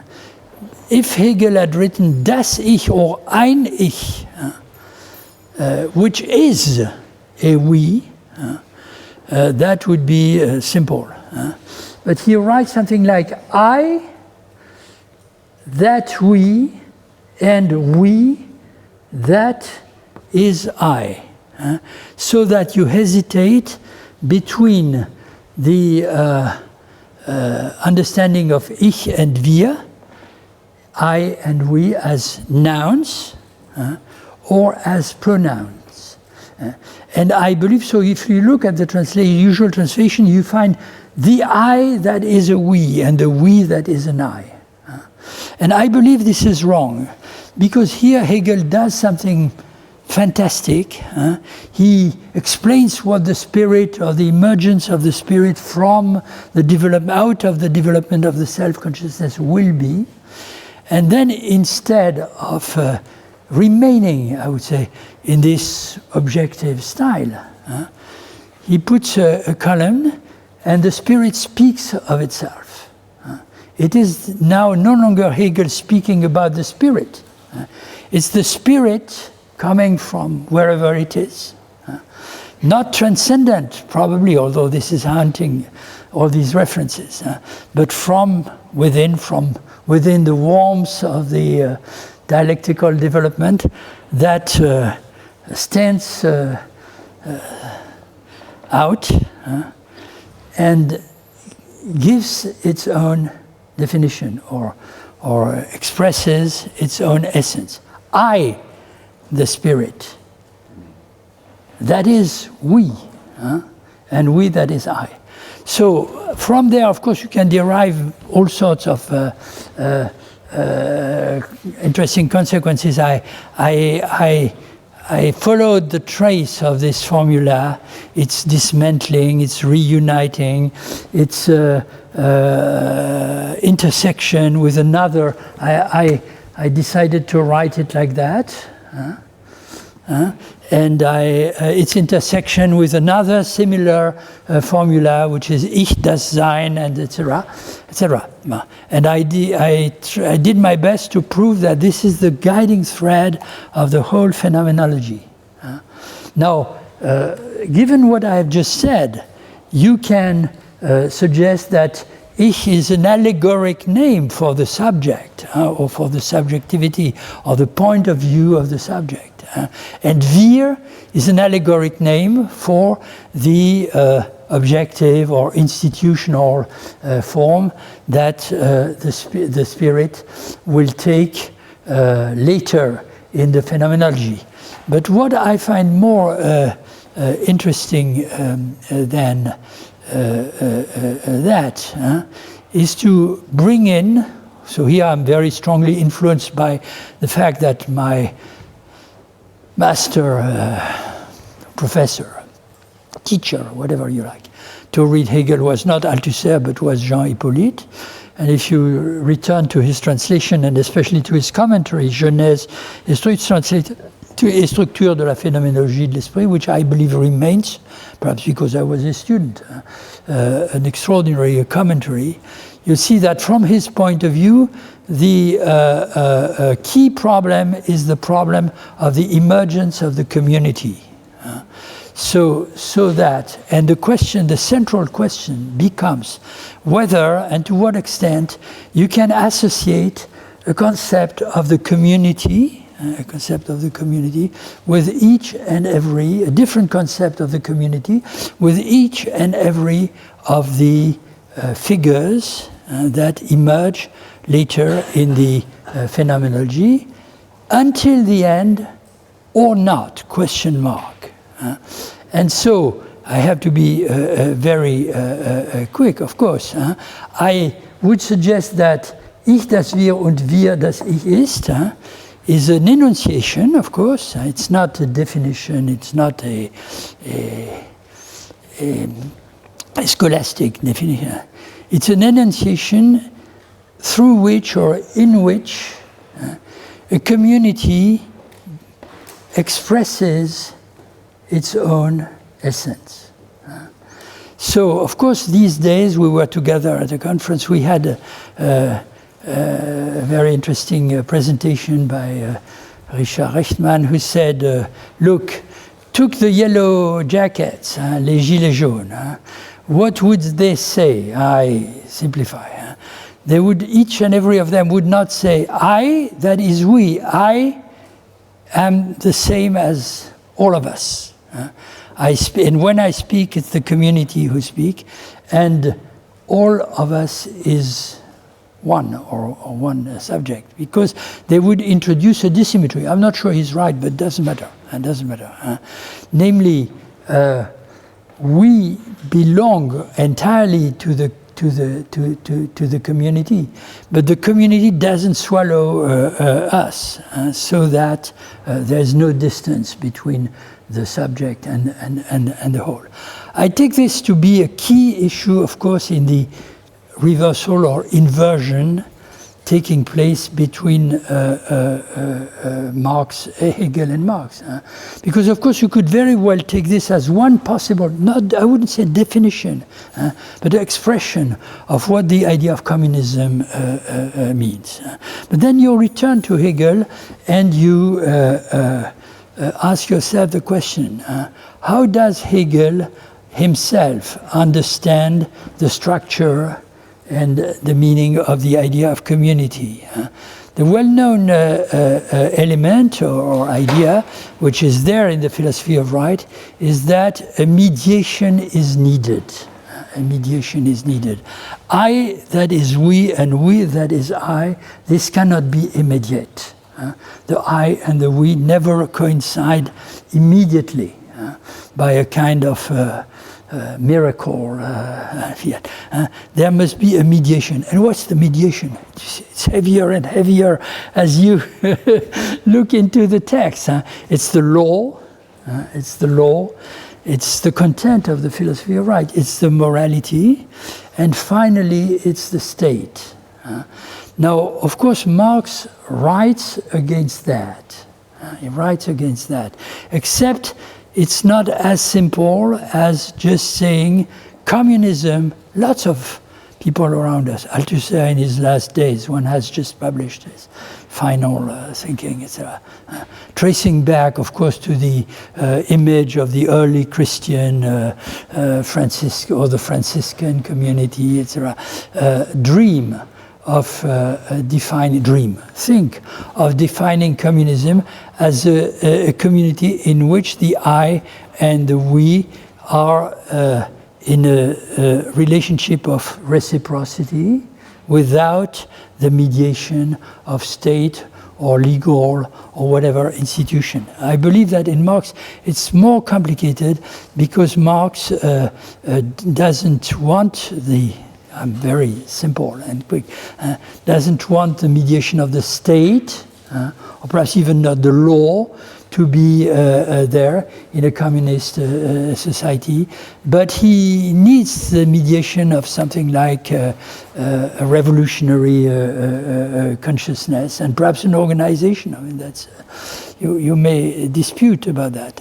And to put a final, that's very, very quick, but a final note on that, if you return to Hegel and to Hippolyte and to the phenomenology, what is, I find fascinating, and I think Hippolyte was right on that, and Derrida adopted the same view in Glas, which is his commentary of these passages in Hegel, is the fact that the phenomenology does not end with a picture or a representation of a community that would be organically, so to speak, mediated by state and legal institutions, contrary to what one believes to have been his doctrine. Perhaps it's the case in other places, but in the phenomenology there emerges at the end something called absolute knowledge, which is a completely paradoxical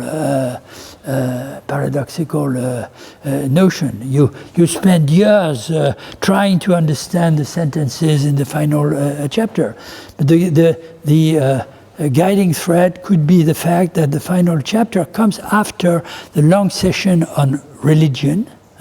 And there's absolutely no doubt that the successive figures of religion are institutional figures of the community. But what comes after, and reconciliation in Hegelian terms, what comes after is not an overcoming of the religious community in the name or for the benefit of another community, be it a statist or revolutionary. It's the idea of historicity as such, the dissolution of every existing figure. That's the absolute knowledge. So it's a movement, it's a reflexive movement that dissolves the community instead, etc., which might also involve that it overcomes this formula. Do I reply to your request? Perfect. Okay. Parfait. Merci infiniment, Étienne. No room. T'as besoin d'une petite pause ou on peut continuer? Correct. T'as besoin d'une petite pause ou on peut continuer? On peut continuer un petit peu, mais je n'ai pas énormément de temps. Jusqu'à 30, c'est bon? Oui. Oui? Okay. All right. Great. Fabulous. Maybe what we'll do is the following. I'm going to pose two very punctual questions and add one thing. And then maybe we'll open it up to anyone else who wants to, because we're going to stop in 30 minutes. Okay, at past. All right. So that way you can have the last word. Okay. No, I have I'm very sorry of that. I have a time limit, for domestic reasons. Yeah. Okay. So the two punctual questions, based on what you were saying here. Yes. Okay. The first one. So in the in the English, we tend to use the word actual Yes. rather than real. Yes. For real. Yes. And that's because, Makes in a sense. sense, we're trying to capture that remainder that you were talking about in the expression itself. And it's interesting, I was noticing that in the Hippolyte, it's actually réel. So Hippolyte? No, it's not Hippolyte, but leave that. It's important. yes, no, The right. Sorry, Wrong colleague. book. Yeah. Leave that. Bourgeois, je sais pas qui c'est. Non, Derridean. All right, whatever. It's réel. And you were using real, and so my only question there is whether that was intentional to suggest that actually that remainder comes later. It's not at this point ce qui est rationnel est réel, but that the remainder comes later. Or do you want to throw that in the expression itself? Okay, so that's one punctual question. The other punctual question is that you said it was very silly, Marx. I think this was from the 1859 preface, when he said that the elements of the solution are already there or in formation. Preface to the 1859 contribution of the critique. And you called that silly. What a mistake. Say what? What a mistake. Well, I think there are these other passages that I think you also quote in other places that come from Capital, Volume 3. I think it's Volume 3. Yes. I think it's chapter 27. You refer to them sometimes as well, where he writes about cooperative factories and the joint stock ownership as being things that are that are in formation, that whatever. So he believes to be able to demonstrate that. Yeah. So wouldn't those be then solutions that are in formation? So wouldn't that fit? Okay. So those are the two punctual questions. But the other thing I wanted to do, and that I was expecting. If only it were so. Okay, you can I'm shoot it down. You don't. You can shoot it down later. No. The other thing, though, is un petit cadeau. I was expecting more on Ich, das Wir, und Wir, das Ich. But and so I wanted to add something to that, which brings me back to actually Muhammad Ali. Do you know this about Muhammad Ali? Go ahead. No? Okay. So Muhammad Ali, who was a extraordinary political actor. Yes, I agree. Extraordinary political actor. Yes. Born Cassius Clay, transformed into Muhammad Ali. He had a particular take on racial politics, different than the civil rights movement, right? It was deep racial pride. Black power, militated for kind of taking what with one's own hands. And he was invited to give the class lecture at Harvard University in 1975, about 51 years ago today. And he delivered a rousing speech. Actually, he didn't have any notes, 30 minutes. It was just incredible and dazzled the students, talking about the need to remember one's roots and develop a true concept of friendship. Which was very much in line with his Muslim teachings. And he said, one earns friendship by being one, etc. At the end of the speech, someone in the audience asks him for a poem, because, as you all may also know, he was a remarkable poet. And so he's asked for a poem.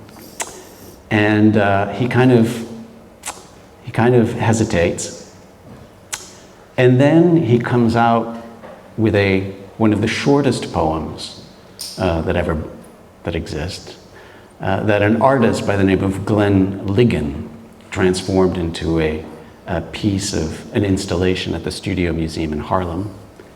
And the poem goes, me, we. Oh, beautiful. Yes. Pardon? And that's all. That's it. That was the poem. Me, we. Beautiful. And so I thought it would be a nice way Absolutely, to kind it's of wonderful. cap your If discussion. I ever of return to this das issue, I will Wir certainly und incorporate wir that. das Ich. Yes. Now, bin. What's interesting is that there All was the more remarkable because it has the same. it's a parallel, it's a mirror. Yeah, right? absolutely, the It's a mirror structure. It's a mirror. And of course, what's interesting is there are translations of it as me. Yes. And in French, sorry, this is the Hippolyte translation. It's un moi Yes, qui est un yes. nous et un nous qui Of est course, un moi. and despite right? my Capturing admiration for capturing Hippolyte, right. I said he was wrong, but Right. I was wrong. He could not catch the whole meaning of the sentence. Right, yeah. Because yeah. he wanted it to become an énoncé instead of énonciation. Yeah. But I did want to suggest, though, Go that ahead. one thing that's interesting about this and about the énonciation itself is that the me is always on top of the we. Is? Always on top of the we, or comes before the we. It's not a wir das Yes. ich or Yeah, there's ich not the same das, reciprocity. Right. Yes. There isn't the same. There's always an element of privileging Yes. in a way of the Yes. Yes. the me Yes. as an individual form. Yes. And of course, the phenomenology does that as well, in the sense that it privileges the beginning with sense perception and consciousness. and Phenomenology self-consciousness. tends to absorb the I in the we. Yeah, but where does it begin, in a way? And most of the French 20th century philosophy, because of Kojève, really, also focused more, in a way, or privileged the we, even through the American reception of it, like Judith Butler's book, Subjects of Desire, privileges the I. And the question that I would pose, in a way, is what would it really be like if we started from the we, in a way? And how would our politics be different if instead of, in some way, slightly always privileging, putting on top the me, there was instead a privileging of the we. I think some of that work was being done by folks 10 years ago, maybe. I'm thinking here of writings about Occupy, about the assembly, about the General Assembly. I'm thinking here of Harton Negri's book, Assembly. I'm thinking here of Judith Butler's book, Towards a Performative Theory of Assembly. I think there were times when there was an effort to privilege the we through the assembly form, through a leaderless assembly form. Absolutely. But I wonder, and the query would be, what would it mean to do that more rigorously?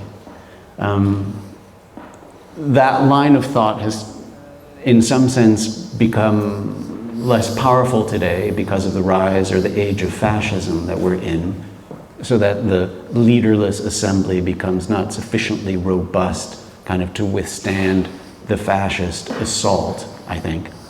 Although query whether the fascist assault itself is not modeled on a robust and powerful we, right? Maybe the far right has the upper hand today in reversing the we and the me. And the question would be, what would it be like to have a real politics of the left today that, in a way, tries to inverse that relationship, dialectical relationship. Okay, so that was my little present to you. It's more than a present. And why don't we have a few more comments, and then we can come back for some final thoughts. Étienne.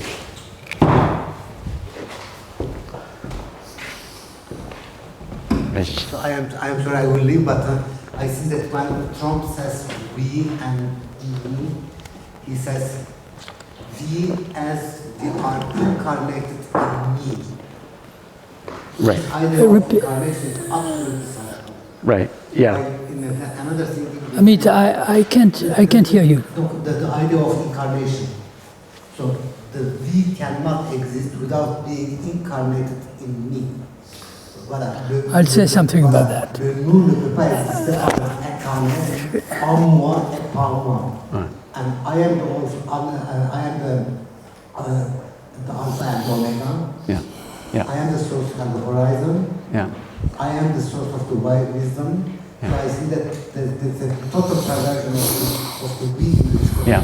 are right. Yeah. Yeah. No, I think that's totally right. I mean, the Trump presidency is a total me, right? I mean, it's America.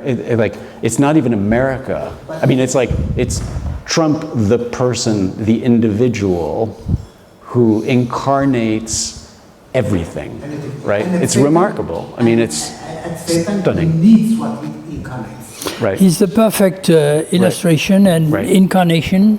Somebody Right. wants to Right. Yeah. Gene of what Cohen. Claude Lefort called the egocrate.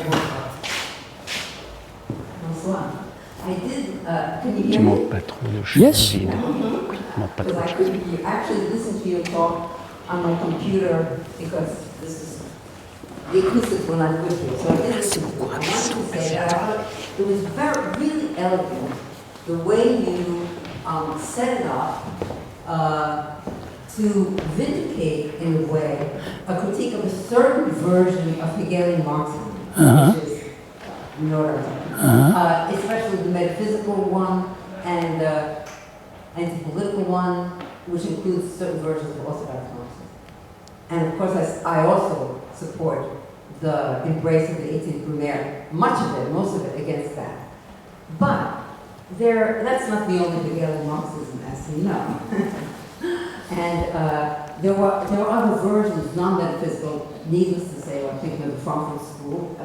They're very diverse people there. So, and I would still submit, although I don't want to get into a long discussion of it, that one of the concepts of that other Hegelian Marxism could be, but need not be, interpreted in a metaphysical way, namely alienation.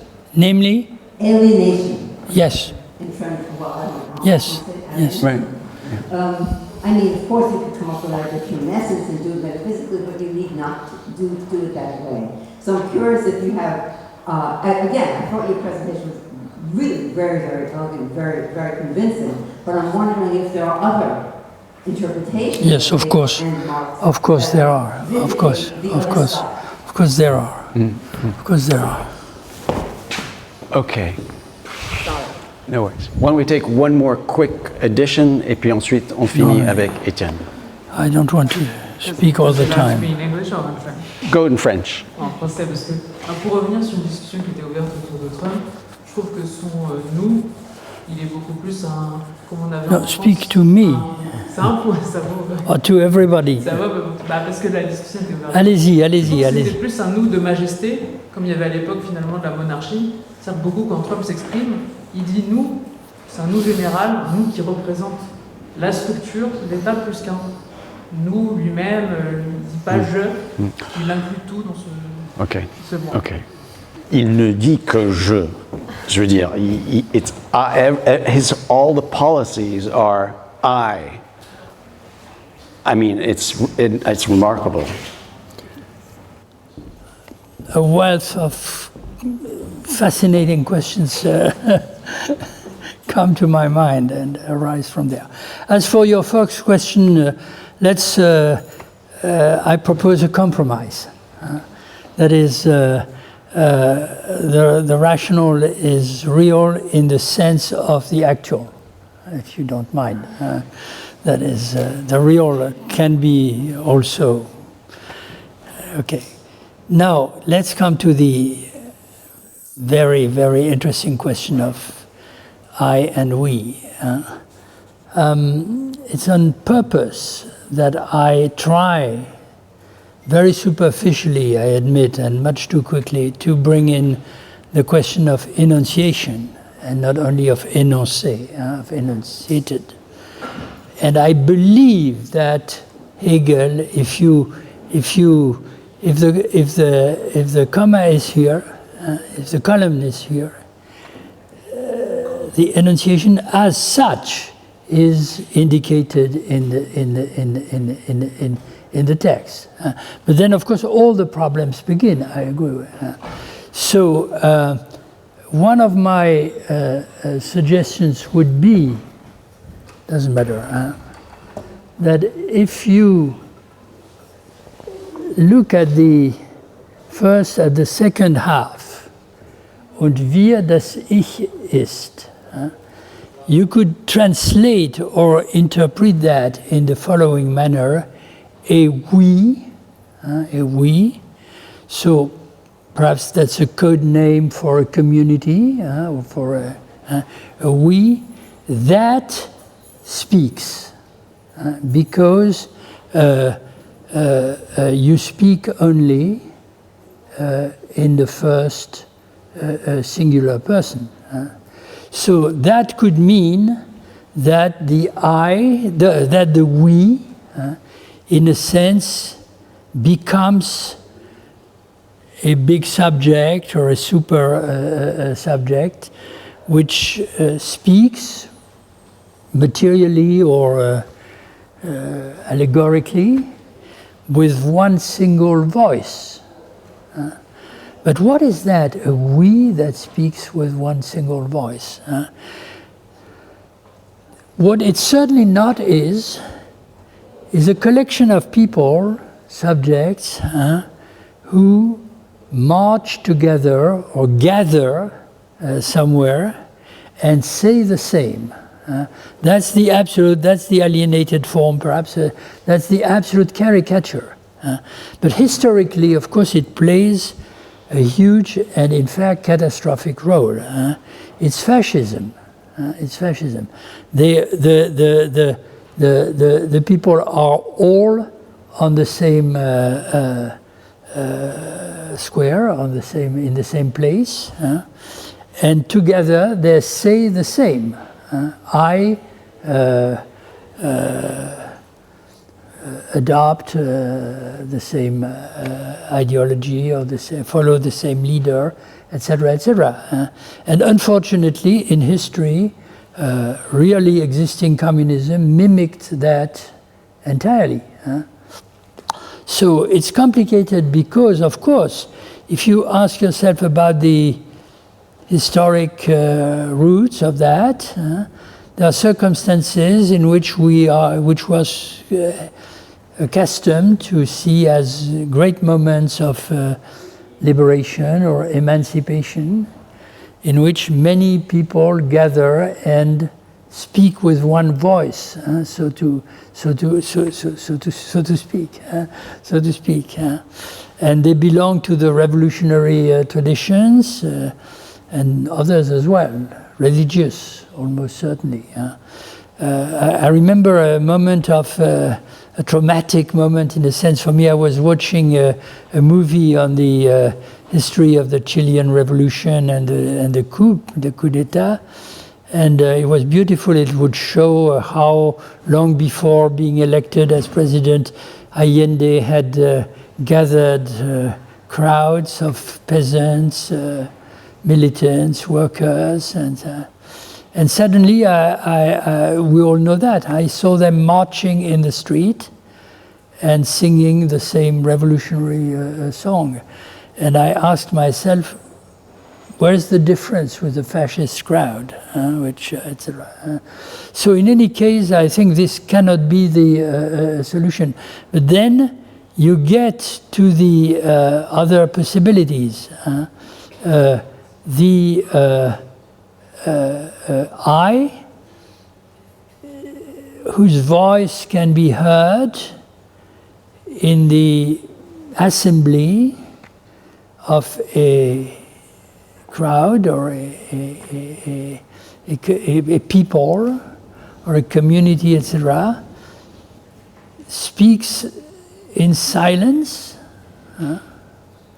or each and every of them speaks in the name of the we, in the conviction of belonging to a common movement and of emancipation, but somehow keeps a singular voice, something like that, which is probably what Judith Butler wants to say, because she believes, or she explains that the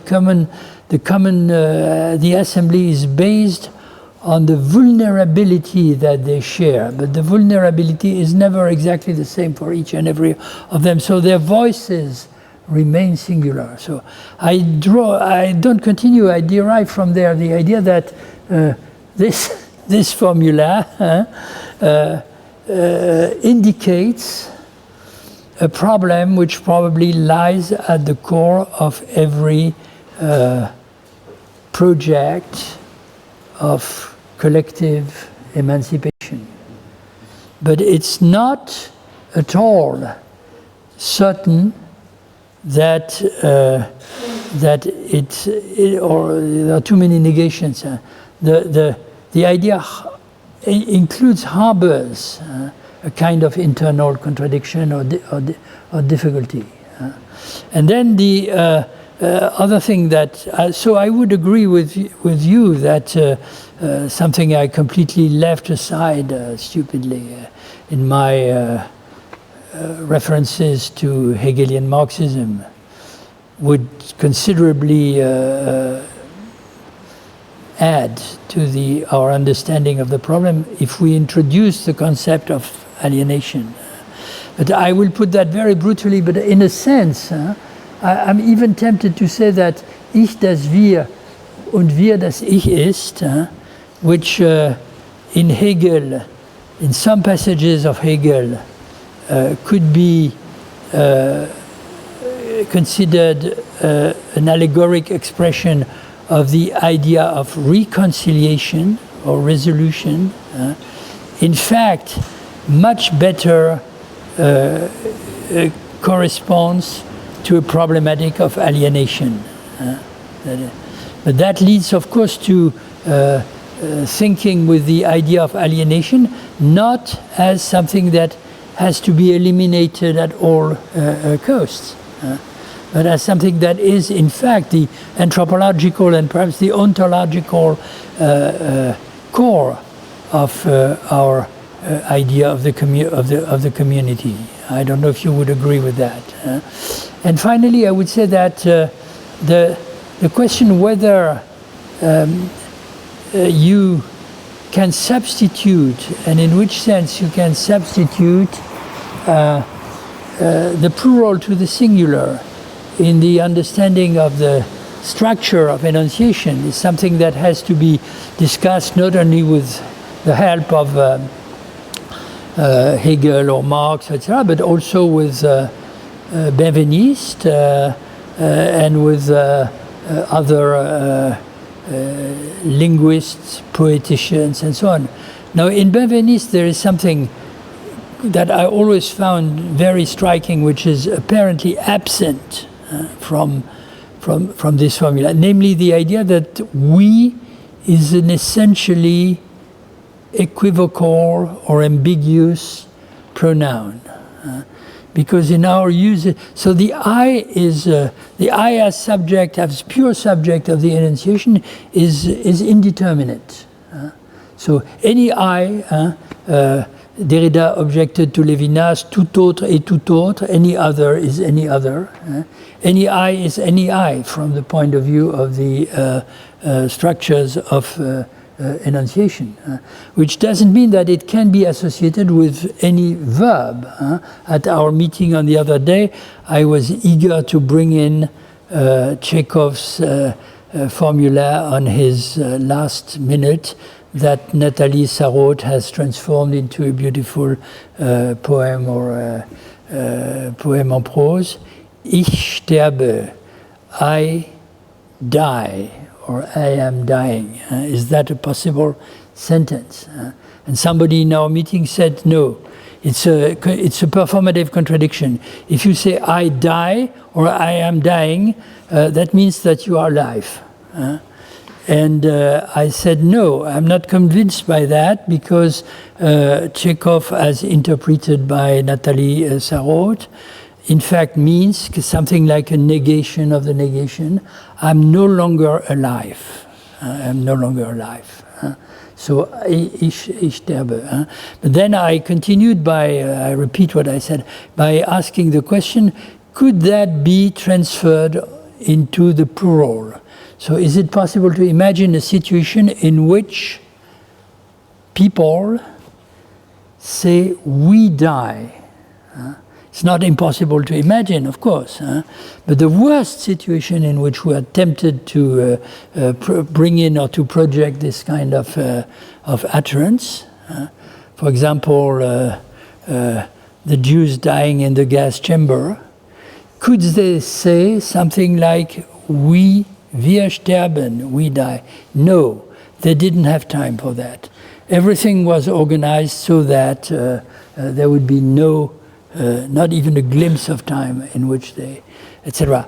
So in any case, you cannot just transfer, as this might suggest, it's not Hegel's suggestion, he says it's a new discourse, but they become reciprocal.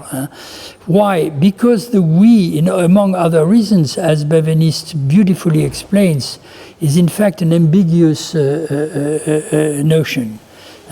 There's one we in our languages, the subject in the language, which means I. It's always an I that says we.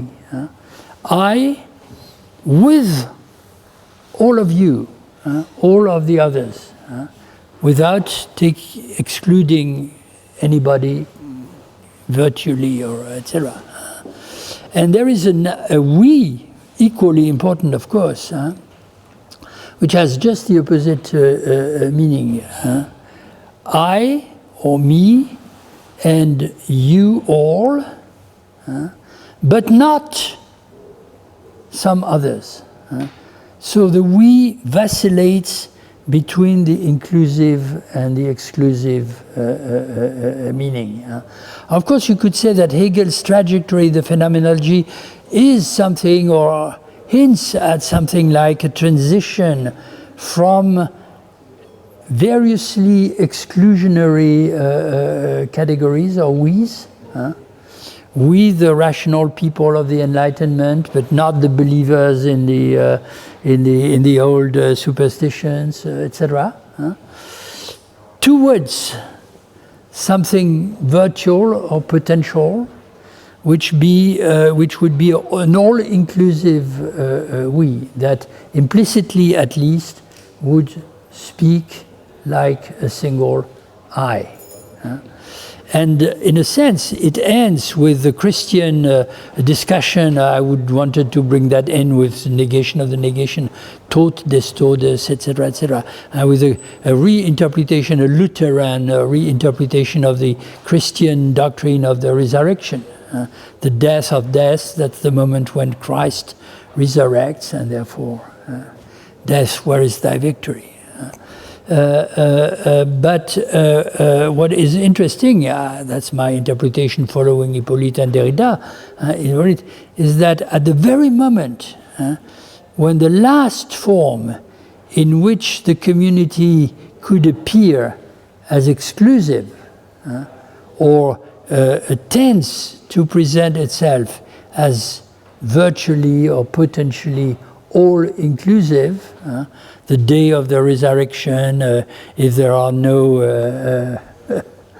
there's no damnation, etc., the whole thing collapses.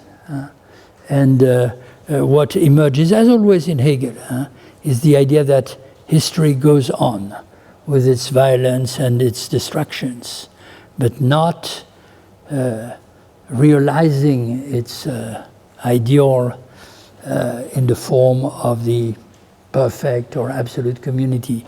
And there, of course, an easy critique of Marxism comes in, of the type. Marx would jump into the discussion, and he would say, my dear professor, you could not bring your dialectics of the I that is we and we that is I to its completion or its perfect realization, because your horizon was permanently enclosed in the bourgeois structures of the state, the law, the institutions are. Just think of communism. It's beyond that limit. And therefore it resolves the problem that you could not resolve. And I don't say that this is absurd. The best definition of communism that I have found is the one that he probably didn't invent it, the one that my friend Jacques Rancière never tires of repeating, communism as a community of life, which is also a community of struggle, une communauté de lutte, which is something that takes place not in the future, not it's humankind resolving its problems, but in the actual experience of overcoming the institutional limits. Well, I'm afraid that's a great place to end, I think, the seminar. And I know that you have to run to the Philharmonic. So we're going to stop here. And all of us dearly, greatly thank you, Étienne Balibar, for another great seminar. Thank you for your